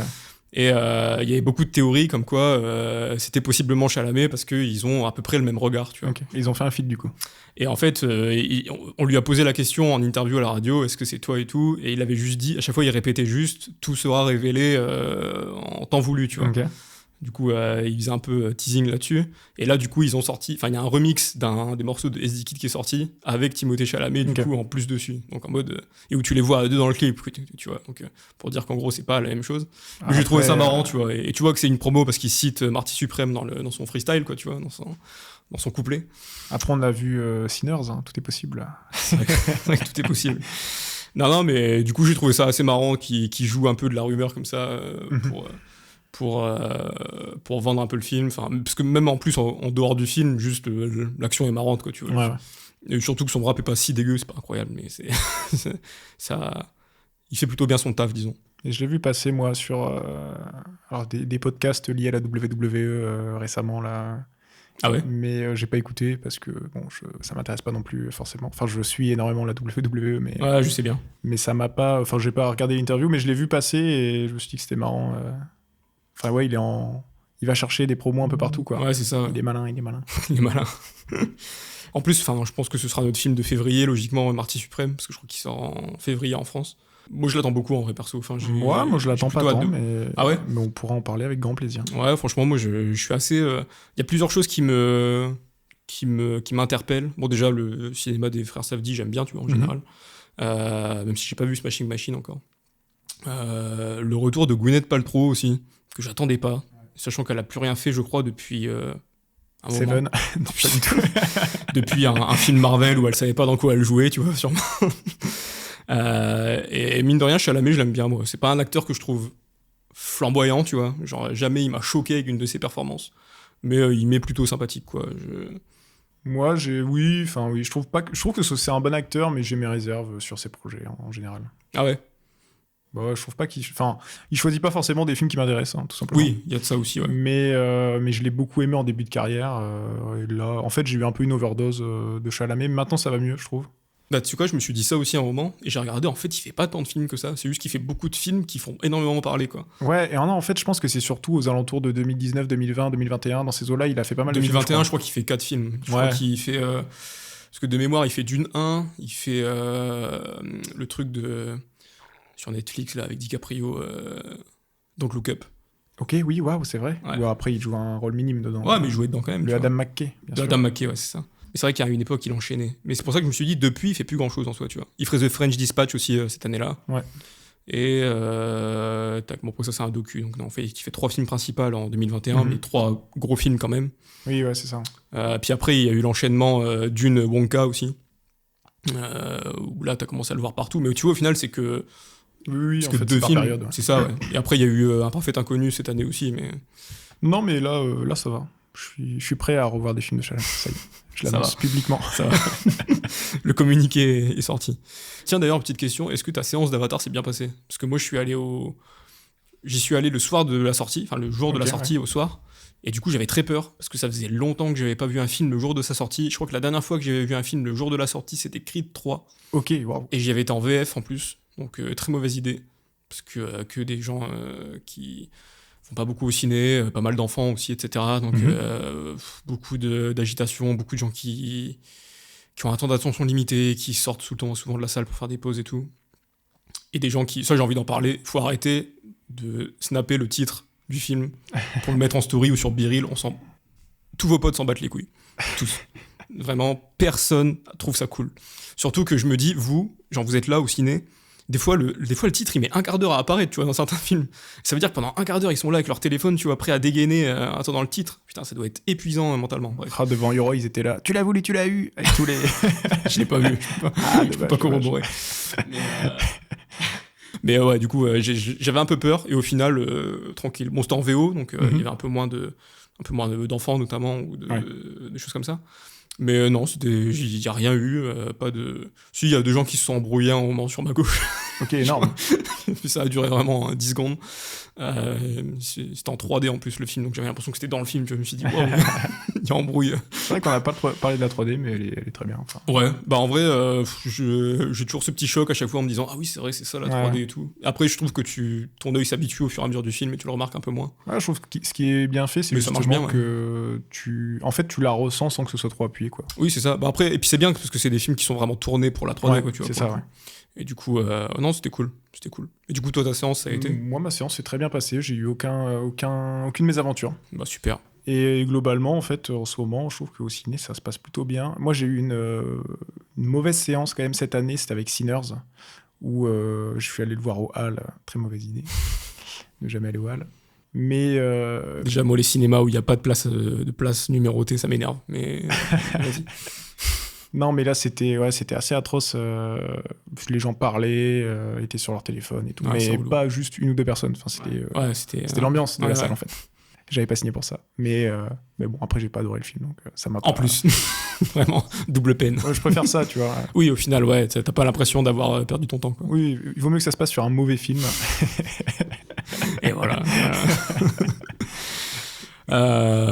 Ok, du coup, je pense qu'on va pouvoir passer à la deuxième grosse partie, enfin, après 1h03 de discussion. Ce sera peut-être plus court. Ce sera plus court, je pense qu'il y a des trucs qu'on va couper, mais pas énormément non plus. Donc, vous l'aurez compris, la deuxième partie du podcast, ce sera toujours... on va à chaque fois s'imposer un thème pour l'émission suivante, et il faudra qu'on vienne avec une ou plusieurs œuvres qui parlent de ce thème. Et du coup, le thème de cette première émission, c'était tout simplement Avatar. Eh oui. Au sens large. Donc, pas forcément un truc en rapport avec les films Avatar, mais un truc qui nous évoque le mot Avatar dans ce qu'il y a de plus global. Et j'insiste là-dessus parce que ce que j'ai choisi n'a pas grand-chose à voir avec le mot. Oui, j'ai envie de te laisser commencer, vas-y. Ok, alors moi déjà quand quand on a évoqué cette idée, au début ça me paraissait brillant, effectivement avec la sortie d'Avatar, et en fait je me suis rendu compte que ça me faisait penser à tellement de trucs différents que c'était compliqué de trouver quelque chose sur lequel s'appuyer. Et en fait, moi, il y a la première image que j'ai eue quand j'ai pensé vraiment au début à Avatar, c'est un truc un peu lunaire. j'ai repensé à une pub d'Alexandre Astier pour World of Warcraft. Et j'ai pensé à l'avatar d'Alexandre Astier dans cette pub. Et je sais pas pourquoi, ça m'a évoqué ça, Avatar, ça m'a évoqué ce Alexandre Astier version World of Warcraft. Attends, parce qu'il y a eu une pub pour World of Warcraft avec genre Astier en 3D dedans, c'est ça? Astier, qui jouait un... Alors en fait, t'avais, je me souviens plus exactement de la pub, mais t'avais Astier en PVR, prise de vue réelle, pour les connaisseurs. Non, mais oui, pour tous nos bandeurs de technique. T'avais Astier qui présentait le jeu, et en fait, t'avais des images du jeu, et dans le jeu, le personnage qui jouait, c'était Alexandre Astier, quoi. Ok. Mais en version World of Warcraft. Ouais, bien sûr. Et donc, j'ai eu en tête ce petit avatar. Ah ouais. Et moi, World of Warcraft, c'est un jeu auquel j'ai pas mal joué quand j'étais plus jeune. Donc en fait, pour moi, Avatar, c'est ce que ça m'évoque, c'est les jeux, quoi. C'est Alexandre Astier. Oh, l'odeur du mec. Non, mais... Et pas n'importe quel jeu, en plus. Et pas n'importe quel jeu. Non, mais ouais, j'ai passé quand même pas mal de temps sur World of Warcraft. C'est pas le jeu auquel j'ai le plus joué. Mais je ne connais rien de ce jeu, tu sais. Enfin, je connais vite fait je vois à quoi ça ressemble visuellement, mais je connais rien du tout à l'univers.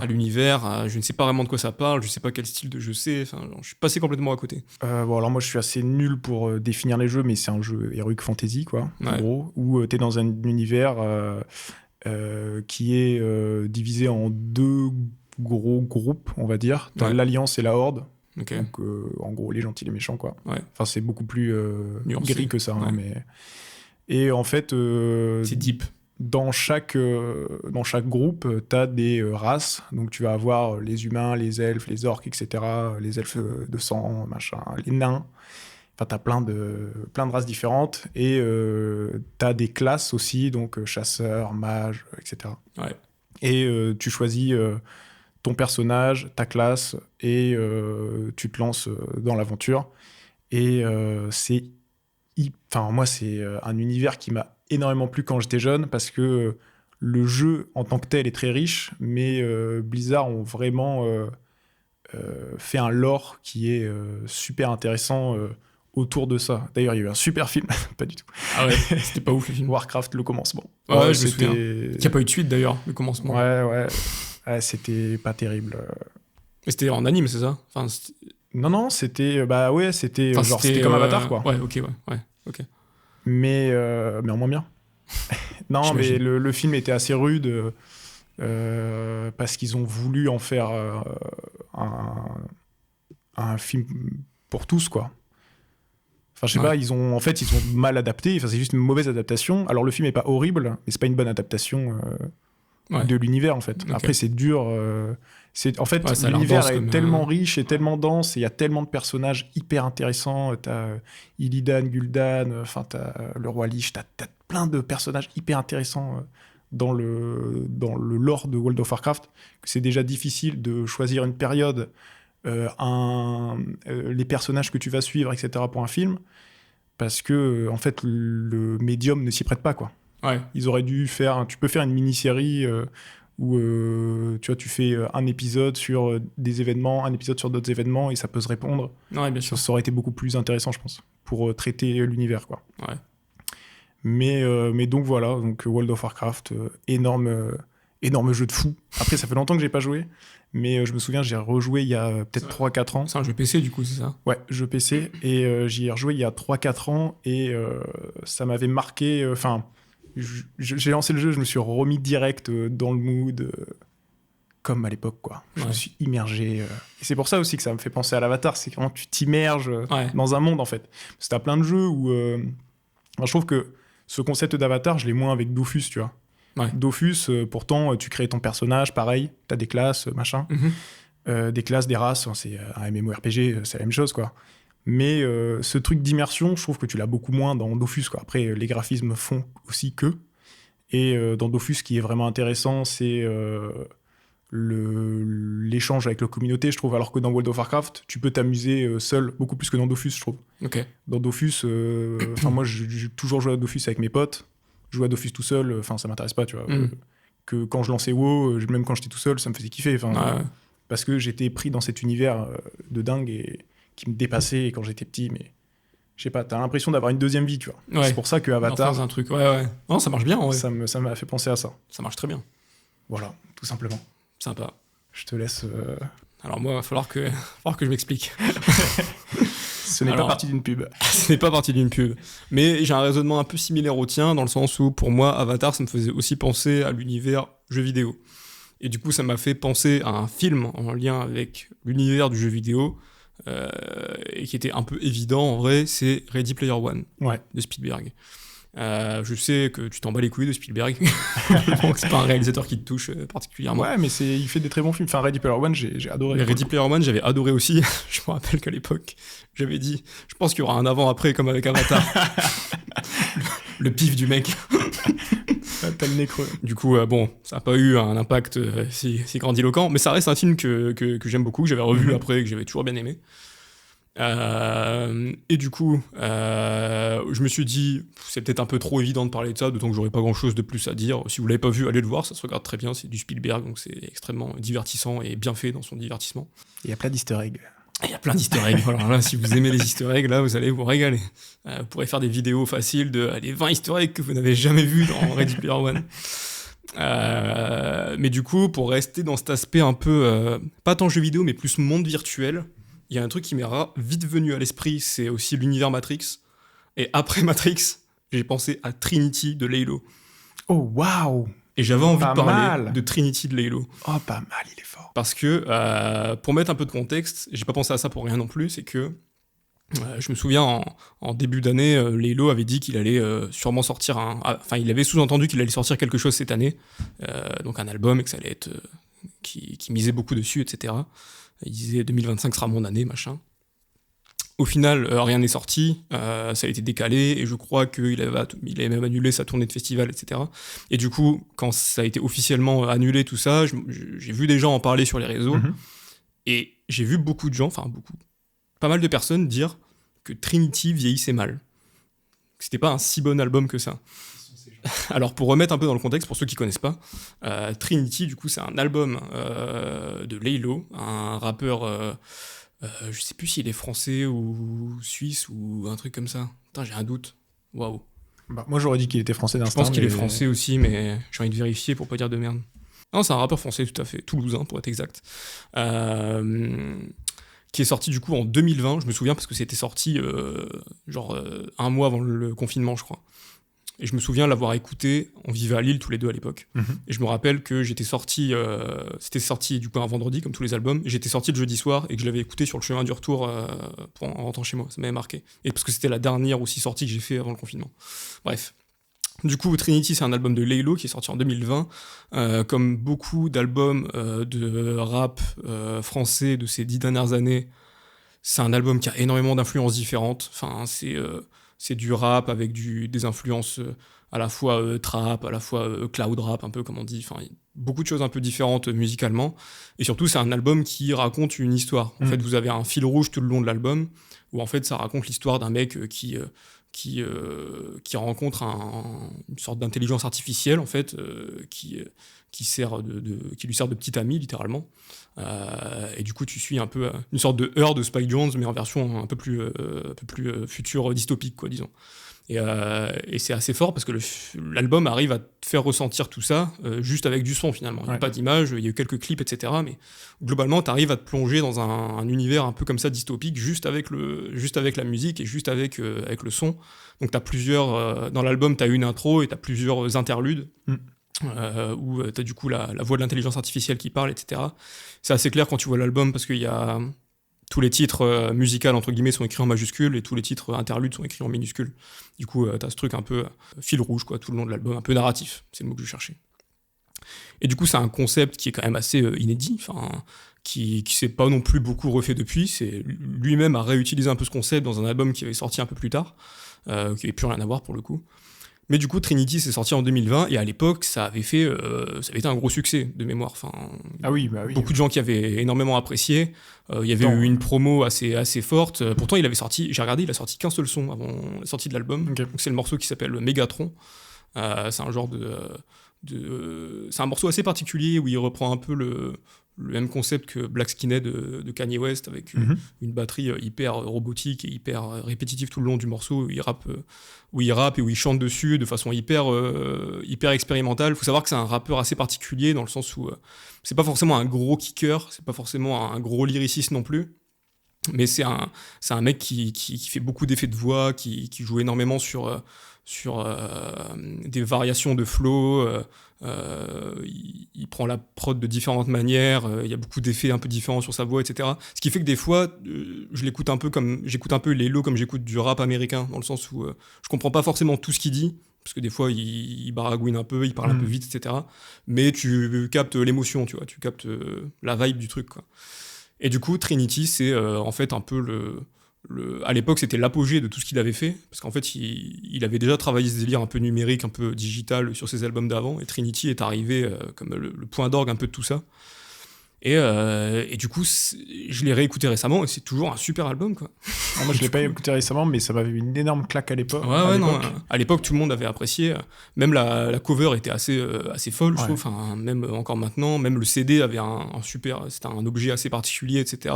Chose qui se faisait pas beaucoup à l'époque. T'avais surtout des CD assez classiques, des Crystal, comme on appelle ça, enfin des CD vraiment basiques. Là, il y avait une recherche au niveau de l'objet, au niveau de la cover, etc. Et vas-y, je t'ai coupé, t'allais dire. Ah non, rien, juste moi je m'étais pris dans la gueule quand il était sorti, et il y a quelques sons qui me sont restés, que j'écoute de temps en temps. Alors, je pense... Alors, peut-être qu'il y a certains sons qui ont mal vieilli, enfin, ça c'est possible, ça arrive souvent. Oui, mais en tout cas, l'album, ça m'étonnerait qu'il ait mal vieilli, parce que c'est vraiment un album qui s'écoute en tant que tel, quoi. C'est ça. Et en fait, je pense que cette confusion, entre guillemets, je pense que les gens disent que ça a mal vieilli pour plusieurs raisons. C'est que, déjà, tous les morceaux sont pas forcément excellents non plus, hein. Il y a des feats avec Joker et L'Homme Pâle, donc rien n'est parfait, tu vois. Et comment dirais-je ? En fait, déjà, c'est un album, pour te le prendre vraiment, il faut l'écouter d'une traite. Et c'est un truc que tu fais qu'une fois, en vrai. Genre, c'est rare... Enfin, tu peux le faire plusieurs fois, c'est pas ce que je dis, mais plus tard, tu vas pas réécouter les interludes seul, quoi, tu vois. Ah ouais, ah oui, non, ouais. Enfin, oui, si, moi, que je me prends un album, je le réécoute. Oui, bien sûr, mais je veux dire, du coup, tu vas réécouter après... tu vois, si t'as des morceaux musicaux qui t'ont plus dedans, tu vas les réécouter seul. Ouais. Mais les interludes, tu vas pas les réécouter seul, tu vois. Du coup, c'est pas fait pour non plus. Ouais, c'est ça. Mais du coup, je pense que les gens trouvent ça un peu bizarre, tu vois, qui est ce côté un peu expérimental. Et je pense que c'est de ça que les gens parlent, donc, quand ils disent que ça vieillit mal, surtout que c'est un truc qui a pas forcément été refait après. Mais ça veut pas forcément dire que ça vieillit mal non plus, tu vois, je trouve. Et je sais pas. Et je pense, en vrai, je me suis fait un peu la même réflexion que ce que j'ai dit tout à l'heure avec Avatar. Parce que il y a des liens, hein. C'est pensé tout ça. C'est que c'est un album qui est très premier degré, tu vois, qui se prend très au sérieux, qui va à fond dans son concept. Et ça, je pense qu'il y a des gens qui trouvent ça un peu gênant, juste de se prendre au sérieux et d'aller à fond dans le délire comme ça. Il y a des gens qui sont peut-être pas à l'aise d'écouter ça avec leurs potes, qui sont pas à l'aise d'écouter ça avec des gens, je sais pas, tu vois. Vas-y. Après, je trouve que c'est quand même de comment j'ai ressenti cet album, c'est quand même un album qui s'écoute seul, quoi. Enfin, tu vois. Oui, il y a des sons que tu vas réécouter avec des potes et machin, mais je veux dire, c'est un album que tu as envie d'écouter seul. Alors, il y a des albums que moi j'adore écouter avec des potes. Après, il faut être dans le même délire. Tu vas pas écouter un album entier d'un rappeur que quelqu'un n'en a rien à secouer, tu vois. Ah ouais. Mais je veux dire, même avec un pote qui kiffe Lelo, je vais pas forcément me dire ah vas-y tiens on se met l'album ce soir, tu vois. Non, c'est sûr, mais tu vas pas forcément réécouter l'album, mais il y a plein de sons dedans qui peuvent s'écouter seuls quand même, tu vois. T'as des sons un peu de soirée, t'as des sons... Bon, il y a beaucoup de sons dépressifs que tu vas écouter seul, aussi, ouais. Que tu vas écouter seul le soir dans ta voiture, tu vois. Mais je trouve ça fou. Encore une fois, c'est pas une majorité de gens que j'ai vu dire ça, tu vois. Mais ça m'a choqué de voir que... Surtout en fait, quand j'ai vu que les gens disaient que ça vieillissait, je me suis dit, ah bon, ça vieillit ? Je vais aller réécouter, tu vois, pour constater ça ou pas. Et non, je trouve que ça vieillit pas du tout. Même musicalement, hein, ça ressemble... Ouais. Ça pourrait sortir aujourd'hui, ça choquerait personne. Et surtout, je trouve ça scandaleux qu'à une époque où toutes les grosses têtes du rap français sortent des albums plus insipides les uns que les autres, quasiment, depuis plusieurs années, cracher sur Trinity, mais je trouve ça fou, quoi. Genre, alors que s'il sortait maintenant, ce serait encore un truc frais et original, quoi, tu vois. Donc voilà, j'avais envie de reparler de cet album, parce que j'en avais pas parlé depuis longtemps, je l'avais pas écouté non plus depuis un moment, Et voilà, peut-être que je pense que c'est très connu. Enfin, il y a beaucoup de gens qui connaissent cet album, évidemment. Peut-être moins connu que World of Warcraft. Mais... Peut-être c'est un peu moins connu que World of Warcraft, en effet. Mais en tout cas, ouais, si vous avez jamais écouté Trinity de Laylo, même si vous n'êtes pas spécialement fan de rap, je pense que c'est un truc que vous pouvez vous allez pas forcément kiffer de fou, vous allez pas forcément le réécouter, mais ça peut être une expérience d'écoute assez sympa, quoi. Ouais, en fait, c'est le genre de projet à écouter et en tout cas, c'est frais, quoi. Ça change. C'est pas quelque chose qu'on entend tous les jours, donc ça vaut clairement. le coup justement pour quelqu'un qui s'y intéresse, ça vaut le coup de l'écouter justement. Après, si vous en avez un à secouer, voilà. Mais vous faites ce que vous voulez. si on n'est vous pas vous vos darons. ouais. Mais si vous vous intéressez un peu à la musique et que ça vous intéresse d'écouter des trucs enfin des vrais projets qui sont portés intelligemment, ça vaut le coup de... Ouais, complètement. Surtout qu'en plus, comme je le disais, il y a quand même beaucoup de couleurs différentes dans l'album musicalement, tu vois. Genre, je pense, il y a des morceaux qui sont très bien pour faire la fête, turn up, comme Trinityville, quoi, par exemple. T'as des sons plus tristes, évidemment, comme Toute la fin, avec Logiciel triste, Million Flowers, des choses comme ça. Mais t'as aussi des sons très portés sur... t'as un son storytelling de fou en feat avec Wit, là, qui s'appelle Deux bâtards, je crois, où les deux jouent 3 ou 4 persos différents dans le morceau. Enfin, il y a des passe-passe assez cool et tout. Enfin, il y a un feat avec Alpha One qui est très cool aussi. Enfin, voilà, franchement, il y a vraiment de quoi faire dans l'album, quoi. Il y a plein de choses à apprécier. De mémoire, il est pas hyper long en plus. Je crois qu'il doit faire 50 minutes, 1 heure, un truc comme ça. Bon, ce qui est une durée normale pour un album, mais t'as beaucoup d'albums maintenant qui durent 1h30. Je trouve qu'on a trop banalisé ça et ça m'énerve, c'est trop long. Faites des albums de moins d'1 heure, s'il vous plaît. C'est trop long. Bref, du coup, voilà, encore une fois, dans une industrie du rap français où les grosses têtes, je précise, parce qu'il y a beaucoup de trucs indés qui sont très cool, et je dis pas le contraire, mais où les grosses têtes se reposent énormément sur leurs acquis et où, perso, j'ai pas pris de grosses claques depuis très longtemps dans le rap français, bah, je trouve ça cool que des projets comme ça existent encore. Et surtout que c'est un vrai projet avec une intention artistique, tu vois. C'est pas juste... moi, j'ai tendance à être un peu saoulé maintenant. T'as beaucoup d'albums qui sont faits juste pour vendre, tu vois. Tu sens que les hits sont placés à certains endroits de telle manière pour que ça buzz, etc. Souvent, t'as les rééditions qui sont déjà programmées pour 2 semaines après, avec des sons en plus. Enfin, arrêtez ça. Les rééditions 2 semaines après, c'est un truc qui se fait beaucoup aux États-Unis et qui arrive un peu en France. Je déteste ça, vraiment. Arrêtez. Au pire, sortez-les plus tard. Mais même les rééditions qui sortent 1 an après, et où t'as la moitié de l'album qui était sorti l'année d'avant et l'autre moitié qui est souvent 3 fois moins bien. Ouais, oui, c'est ça. Ouais. Et du coup, tu réécoutes le tout et tu te dis, mais en fait, il a juste downgrade, le mec. Ouais, c'est horrible. Ouais, non, franchement, faites pas ça. Et là, vraiment, j'aime bien que ce soit encore un album que tu peux réécouter comme tu regarderais un film, quoi, tu vois. Enfin. Et après, c'est aussi parce que moi, bon, je suis un G-son de base, donc voilà, moi, ça me plaît, ces délires de raconter des histoires avec le son, tout son bail de sound design, de voix artificielle et tout. Enfin, voilà, moi, ça me parle personnellement aussi, et parce que je suis friand des univers un peu dystopiques, etc. Donc, c'est sûr que ça me parle plus à moi, que ça parlera pas autant à d'autres. Mais voilà, ça me faisait plaisir de reparler de cet album. Et puis, c'est un projet avec une identité visuelle forte, quoi. Donc, si vous aimez... même si vous aimez le cinéma, il y a des liens quand même. Ouais, complètement. C'est le genre d'album... C'est le genre d'artiste même, j'ai envie de dire, qui est très fort là-dedans. Ouais. Parce qu'il avait travaillé toute une DA visuelle vachement portée là-dessus, sur le côté dystopique, un peu Akira et tout, dans toutes les années qui ont précédé. Il faut savoir du coup, comme je le disais, que Trinity, ça a été un peu le point d'orgue de ça, mais qu'après, il est parti dans un tout autre délire, avec son album qu'il a sorti 2 ans après, ou 1 an après, je sais plus, L'étrange histoire de Mr. Anderson, où là il partait dans un délire complètement différent, un peu burtonien, bizarre, avec un court-métrage même carrément pour accompagner le truc. Donc c'est un mec qui est toujours à fond dans ce qu'il fait, et je trouve ça cool d'avoir des artistes comme ça en France, quoi. Mais je suis passé aussi par le lien Matrix. Ouais, bah ça vient vite quand tu penses jeux vidéo et cinéma, de toute façon. Moi, les 2 films qui me sont venus en tête, c'est Matrix et Existence de Cronenberg. Ouais, Existence de Cronenberg, ouais, c'est vrai. C'est vraiment les trois identités que j'ai eues. Mais bon, WoW, c'est quand même vachement détaché. Ouais. Enfin, je trouve que en fait, le concept d'Avatar, pour moi, il était vraiment lié à tu customises ton personnage, quoi. Ouais, bien sûr. Non, mais moi, de toute façon, il n'y a plus rien. Avatar, il n'y a plus rien avec Trinity, mais c'est juste le cheminement qui m'a fait penser à ça. Non, si, ça se tient. Je suis resté bloqué là-dessus, je me suis dit, j'ai envie de parler de ça, tu vois. Du coup, on a fini pour cette partie, et on voulait finir sur un petit jeu. On aimerait bien faire ça à chaque fois. On a une liste de jeux. Faut savoir que Mathis est un animateur BAFA chevronné. Il a une liste de jeux grande comme le bras. Et là, on voulait faire un jeu, du coup, que tu as baptisé le baromètre culturel, c'est ça ? Ouais, baromètre culturel, exactement. Et que tu pourrais, s'il te plaît, pitcher à nos auditeurs et à moi aussi, parce que j'avoue, je me rappelle plus très bien. Ben alors, je vais essayer de pitcher ça du plus simplement possible. Donc, en gros, le baromètre de la culture, le baromètre culturel, appelez ça comme vous voulez. On pourra peut-être changer de nom, mais c'est un peu trop simplé à mon goût. En gros, voilà, là, il y a un joueur qui va choisir un chiffre entre 0 et 10, sans le dire à l'autre. Et l'autre joueur, il va proposer 3 thèmes culturels pour justement trouver la note de la personne. Imaginons un thème culturel, ça peut être un manga, tu vois. Ouais.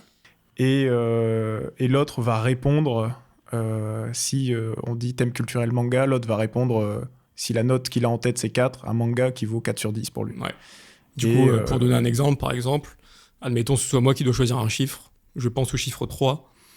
Toi, tu vas me dire, par exemple, tu vas me demander un jeu vidéo, Ouais, et moi, je dois te dire, du coup, un jeu vidéo qui, je pense, vaut 3 sur 10. exact. Et après que tu aies demandé 3 thèmes comme ça, tu dois deviner, du coup, quel était La le chiffre note. que j'avais en tête. Exact. Sachant qu'on se connaît un peu, on connaît un peu les goûts de chacun, etc. Donc, c'est un peu un jeu de la complicité aussi, finalement. Ouais, c'est un peu ça, c'est un peu ça. Et on va le faire 2 fois, du coup, Ouais. chacun à son tour. Ouais. Et bah, tu peux commencer, je choisis une note et tu me poses les thèmes. Vas-y, je te laisse choisir une note. Allez, c'est bon, j'ai en tête. Ok, donc je vais te demander un film. En fait, il faut que je te dise un film que t'aies vu, je pense. C'est mieux, après, si c'est un truc très connu, je peux aussi en déduire Ouais, exact. par rapport à la réputation du film. Est-ce que je pense que tu pourrais en penser, tu vois ? Et en fait, il faut pas que je te sorte un film trop récent, parce que vu que tu regardes mes Oui, c'est vrai. reviews sur Letterboxd, non, je vais te dire, c'est un peu marrant, je pense. Une bataille après l'autre. Ok, je sais à peu près ce que t'en as pensé, donc j'ai une petite idée. Ok. Je vais te demander une série, tiens. Une série, ok, pas mal. The Good Place, tiens. The Good Place, ok. Que j'ai pas vu, mais je vois à peu près ce que c'est. Et pour le troisième, j'ai envie de dire un truc un peu qui a rien à voir, mais c'est marrant. Un personnage de Star Wars. Oh, waouh. À qui tu donnerais cette note ? Alors, faut savoir que je suis pas le plus grand Je sais, admirateur de justement, Star Wars, ça peut être marrant, je trouve. mais là, d'instinct, j'ai envie de te dire Chewbacca, en vrai. Ok, Ça matche bien avec ok. à plus ou moins 0,5 près sur 10. Du coup, c'est une note sur 10, hein, on est d'accord ? Ouais, c'est une note sur 10, exactement. Donc je rappelle, comme elle est mangée une bataille après l'autre, The Good Place et Chewbacca dans Star Wars. Et je te trouvais une note du coup qui lie ces trois... Enfin, tu donnes la même note sur 10 à ces trois choses. Je me rends compte, c'est très marrant, on va prendre des personnages, des trucs comme ça qui n'ont rien à voir, je trouve ça marrant. Bah, je vais dire 7. Et bah, c'est 7, exactement. Ah putain. Oh, il est fort. Il est très très fort. Ah, en vrai, c'est surtout grâce à une bataille après l'autre, parce que je me rappelle que tu m'avais décrit un 7 dans l'appréciation que tu as eue. Tu m'as dit, j'ai trouvé ça bien fait, mais voilà, ça, c'est pas mon film préféré, quoi. Ah ouais, c'est ça, c'est ça. Ok, bon, ça va, je commence bien. Ah ouais, pas mal, pas mal. Bah, ça pourrait être ton tour. Ça va pouvoir être mon tour, et j'ai une note en tête. Ok, ben je vais te demander un manga, tiens, vas-y. Hein. Un manga ? Ouais. Oh, j'en ai pas lu beaucoup, hein. Ah, mais c'est pas grave. Hein. Ok. Non, je sais pas si tu connais, mais je vais dire Aohashi. Ok, alors je vois, mais C'est un manga de foot, du coup. Ok, ouais, Je parle du manga, j'ai pas vu l'animé. Bah, j'ai vu aucun. Je n'ai ni lu, mais je vois ce que c'est, donc j'ai une idée en tête. Ok, je vais te demander. Tu sais quoi, tu parlais de personnage, un personnage de jeu vidéo. Un personnage de jeu vidéo. Je suis pas un grand gamer non plus. Le mec n'aime rien. Nathan Drake. Ok, waouh. Pour moi, c'est un 10 là. Non, je plaisante. Ok, et donc en 3, je vais te dire un réalisateur de film. Ok. Bah, je vais dire Sam Raimi. Ok, ok. Ah, je pense que c'est une bonne note quand même. Après, je peux pas dire 10 quand même à Sam Raimi. Bon, vas-y, je te dis 9. C'est 9. C'est 9. Ouah, c'est très fort ce qu'on est joué. en train de proposer. Très très fort. Mais ouais, c'est dur, hein, franchement, parce que le peu de mangas que j'ai eu, je les aime vraiment beaucoup tous. Ouais. Et du coup, ou alors c'est vraiment des trucs qui m'ont laissé indifférent. Mais Aohashi fait partie des trucs que j'aime bien, que j'ai un peu mis en pause pour l'instant, mais que j'aime beaucoup et je trouve que c'est très bien fait. Mais ouais, sinon c'est dur, quoi, parce que sinon j'ai lu Akira, je trouve ça parfait, j'ai lu Slam Dunk, je trouve ça parfait. Ouais. c'est dur à déterminer. Et pareil, après, Nathan Drake, voilà, c'est un Mais personnage Nathan que Drake, j'aime bien. c'est un neuf parfait, quoi. Enfin, pour moi, c'est vraiment le Ouais. neuf, quoi. Ouais, il pourrait jouer en pointe d'une équipe. Ouais. Non, ouais, clairement. Après, voilà, je suis pas un gros gamer, mais c'est un personnage que j'ai toujours aimé. Et Sam Raimi, neuf, parce que j'aime tous ces films que j'ai vus, mais je les ai pas tous vus. Donc, Bon, alors, après, je trouve que tu surcotes Sam Raimi, mais, mais vu que je le savais d'avance... J'avoue, j'ai pas trop aimé Doctor Strange 2, mais tu connais mon amour pour les films de Spider-Man. Non, mais je comprends. Ça m'a vachement aidé à trouver la note. J'imagine. Peut-être que les 15 figurines de Spider-Man autour de nous, c'est un bon indice. On va finir peut-être par quelques recommandations culturelles. Enfin, moi, j'en ai qu'une seule, mais si t'en as plusieurs, toi, n'hésite pas. Tu veux que je commence peut-être? Ouais, Parce que vas-y. moi, j'ai vas-y. déjà. Moi, mon truc, en plus de ciné, c'est les comics. Et j'ai envie de recommander un comics qui est Absolute Batman. Je ne sais pas si tu as entendu parler d'Absolute Batman. Pas du tout. Eh bien, c'est un comics qui a un certain succès parce qu'en fait, c'est un nouvel univers alternatif, si tu veux, chez DC Comics qui s'appelle l'univers Absolute. Et où, du coup, ils reprennent un peu. Ils recréent des origines à tous leurs plus grands héros. Donc, tu as eu Absolute Superman, Absolute Wonder Woman. Tu as eu Batman, Wonder Woman, Batman, Wonder Woman, Superman qui sont sortis au tout début. Et puis maintenant, tu en as d'autres qui sont rajoutés, les Flash, les Green Lantern, etc. Et du coup, le but, c'est de proposer des versions un peu plus. Pas forcément plus neuves, mais alternatives, en tout cas, de ces personnages-là, avec des genèses différentes, avec des histoires différentes, et très différentes même des fois, que ce soit pour eux ou pour leur entourage. Et du coup, Absolute Batman, c'est une nouvelle itération de Batman, mais qui n'a rien à voir avec ce qu'on a connu avant. Où là, du coup, Bruce Wayne n'a jamais été riche, c'est un prolo qui n'a perdu que son père, qui est encore sa mère. Mais d'une façon complètement différente. Il a perdu son père, qui va se mettre à défendre la veuve et l'orphelin, mais d'une manière assez différente aussi. Et c'est un comics qui est super cool, qui est en plus... souvent les gens se plaignent que les comics c'est compliqué parce qu'ils savent pas trop par où commencer et tout. Ouais. Là c'est une porte d'entrée parfaite parce que c'est un truc nouveau, vous avez besoin de rien lire avant, etc. Donc c'est très cool. Si vous connaissez rien à Batman, vous pouvez y aller sans problème. Si vous connaissez déjà un peu Batman, vous allez kiffer parce qu'en fait, il y a plein de... vous allez en fait prendre plaisir à voir comment ils ont remixé certains éléments parce que du coup, l'entourage reste pareil en termes de nom, quoi, d'appellation, mais tous avec des trajectoires différentes. Il y a vraiment des trucs assez cool. C'est un comics qui est très porté aussi visuellement sur l'horreur. Et faire ça avec Batman, c'est vachement bien. T'as vraiment des trucs graphiques hyper intéressants dedans. C'est vraiment un Batman très brutal pour le coup. Enfin, genre vraiment Batman prolo qui se bat avec des chaînes et des trucs comme ça. Enfin, tu vois, un truc vraiment. Au début, on a tous eu peur d'un côté un peu edgy, un peu pour ado et tout, tu vois. Et t'as un peu ce côté-là des fois, mais ça reste raisonnable et ça reste un excellent comic, je trouve. Et donc voilà, le premier tome est sorti là en français il y a pas longtemps, c'est pour ça que j'en parle. Enfin, il est sorti, je crois, cet été, en juin, il me semble. Peut-être plus tard, je sais plus, bref. En deuxième partie d'année, en tout cas. Et le tome 2 sort en février, donc quand on sortira ce podcast, ça sortira dans pas très longtemps. Donc vraiment, si vous êtes intéressé par le personnage de Batman, mais vous savez pas par où commencer, vous pouvez lire ça. Ça ressemblera pas au Batman que vous avez dans les films ou dans les séries animées, etc. Ça ressemble à rien de ce que vous avez vu sur Batman avant.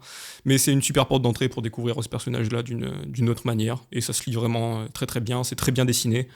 Et voilà, c'est très cool. Lisez Absolute Batman. Ça donne envie. C'est très très bien. Ouais, alors moi, j'ai revu hier, alors un truc qui est pas du tout récent, hein. J'ai revu hier La personne aux deux personnes avec... Qu'est-ce que c'est que ça? C'est un film avec... La personne aux deux personnes. La personne aux deux personnes. C'est un film avec Daniel Auteuil et notre ami Alain Chabat. Ok. Et en fait, Daniel Auteuil fait Non, Alain Chabat fait un accident de voiture. Il rentre dans un piéton, Daniel Auteuil. Et en fait, il est transporté dans le corps de Daniel Auteuil. Donc, ils sont à deux dans sa tête. Ok. Et, ah oui, ok, je comprends le titre, La personne aux deux personnes. Ouais. Ok. Et du coup, Daniel Auteuil, il doit vivre avec Alain Chabat qui est dans sa tête. Et bon, il a un taf vraiment merdique. Il travaille en compta, donc il fait tous les jours la même routine, etc. Et donc en fait, ils essaient. C'est un peu un buddy movie en fait, mais revisité. Ok. Dans le sens où au début, les deux personnages n'arrivent pas à se blairer, et puis en fait, ils sont obligés de coexister l'un et l'autre. Mhm. Et en fait, ils finissent par avoir un peu une bromance entre les deux. Ok. Et c'est hyper riche. Enfin, moi, c'est un film que j'adore depuis longtemps. Je l'ai revu hier avec un pote, justement. Et avant d'aller voir Avatar. Ah ouais, 2 films en une journée, putain. Oui, Ça, c'est de la cinéphilie, ça. La classe.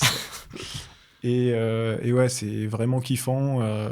Enfin, je vous conseille ça. J'ai toujours conseillé ce film de dingue.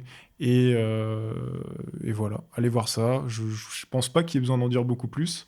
Le duo de réalisateurs, ils sortent un film que j'attends beaucoup aussi en 2025 avec Laurent Lafitte. Et voilà, je pense que c'est pas mal. C'est sorti en quelle année, ça? Alors, je n'ai pas l'année en tête. Je pense que récent, c'est début 2000. Non, Ok, c'est pas du tout ouais. récent. Je vais vérifier ça. Vas-y. Et pendant ce temps, je peux vous conseiller autre chose qui est sorti. Alors, je sais pas si c'est sorti cette année ou l'année dernière. L'année dernière, peut-être plus tôt. C'est sorti en 2008, La personne aux deux personnes. Ok. Mais donc, cette année, en tout cas, là, en décembre, je sais pas si c'est déjà sorti ou si ça va sortir, il y a la saison 3 de Valkyrie Apocalypse, du coup, que j'ai évoqué tout à l'heure. Ok. Et ça, je peux le conseiller. C'est une énorme connerie. Ok. Où, en fait, c'est un animé où donc c'est une production Netflix. Et oui, je recommande des productions Netflix. Ça peut arriver. Ça C'est arrive. rare, C'est mais vrai. ça arrive. Et en fait, on arrive dans un monde où les dieux, donc les dieux vraiment au global de toutes les religions différentes, décident d'éradiquer les humains parce que en fait, l'humanité court à sa perte et qu'ils ne voient pas d'évolution depuis des milliers d'années. Mhm. Et en fait, ils en ont marre, quoi, tout simplement. Et il y a une Valkyrie qui dit non, vous pouvez pas faire ça, laissez-leur au moins une chance, on va invoquer la règle du Ragnarok. En gros, laisser aux humains une chance de se défendre face à l'extinction de leur espèce, quoi. Et du coup, les dieux, il y a 12 dieux qui vont affronter 12 humains, et c'est des combats en 1v1 dans un, dans un colisée. Ok. Et donc, t'as Zeus contre Adam, t'as Hercule contre Jack l'Éventreur. Ok. Là, c'est vraiment complètement délirant. Bizarre ton Smash Bros. Et en fait, pour que ce soit à peu près équilibré, les Valkyries, elles se transforment en armes qui sont capables de tuer des dieux. Et en fait, elles fusionnent en gros avec chacun des humains pour affronter les dieux, sachant que les humains, c'est du coup la chef, entre guillemets, des Valkyries qui va les désigner.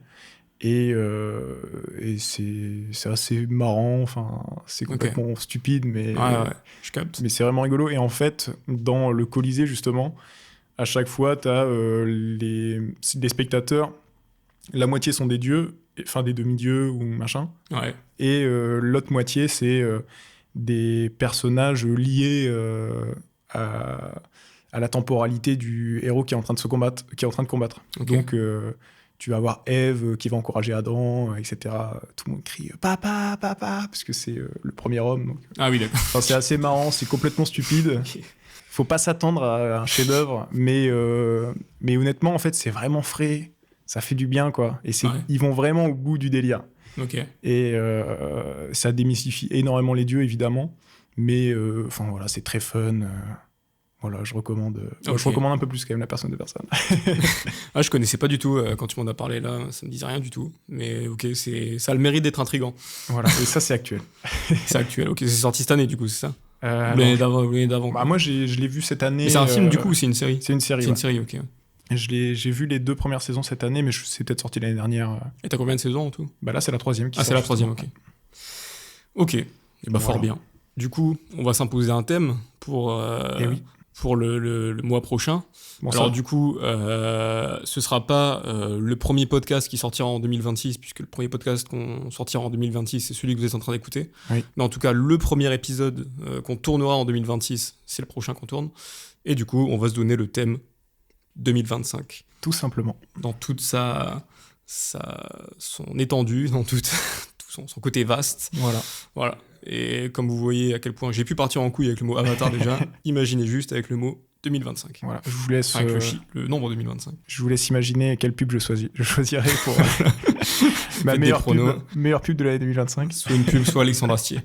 Bref, du coup, on se dit à la prochaine. Ouais, à la prochaine. Et puis voilà, n'hésitez pas à nous suivre Sur le compte Instagram. Sur le tout à compte fait. Instagram et à nous faire des retours avec grand plaisir. Avec grand plaisir. Ouais, tout à fait. N'hésitez pas aussi à dire si ça nous intéresse de savoir de quoi vous auriez parlé juste avec le thème Avatar.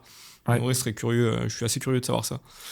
Bref, prenez soin de vous et puis à bientôt. Allez, ciao.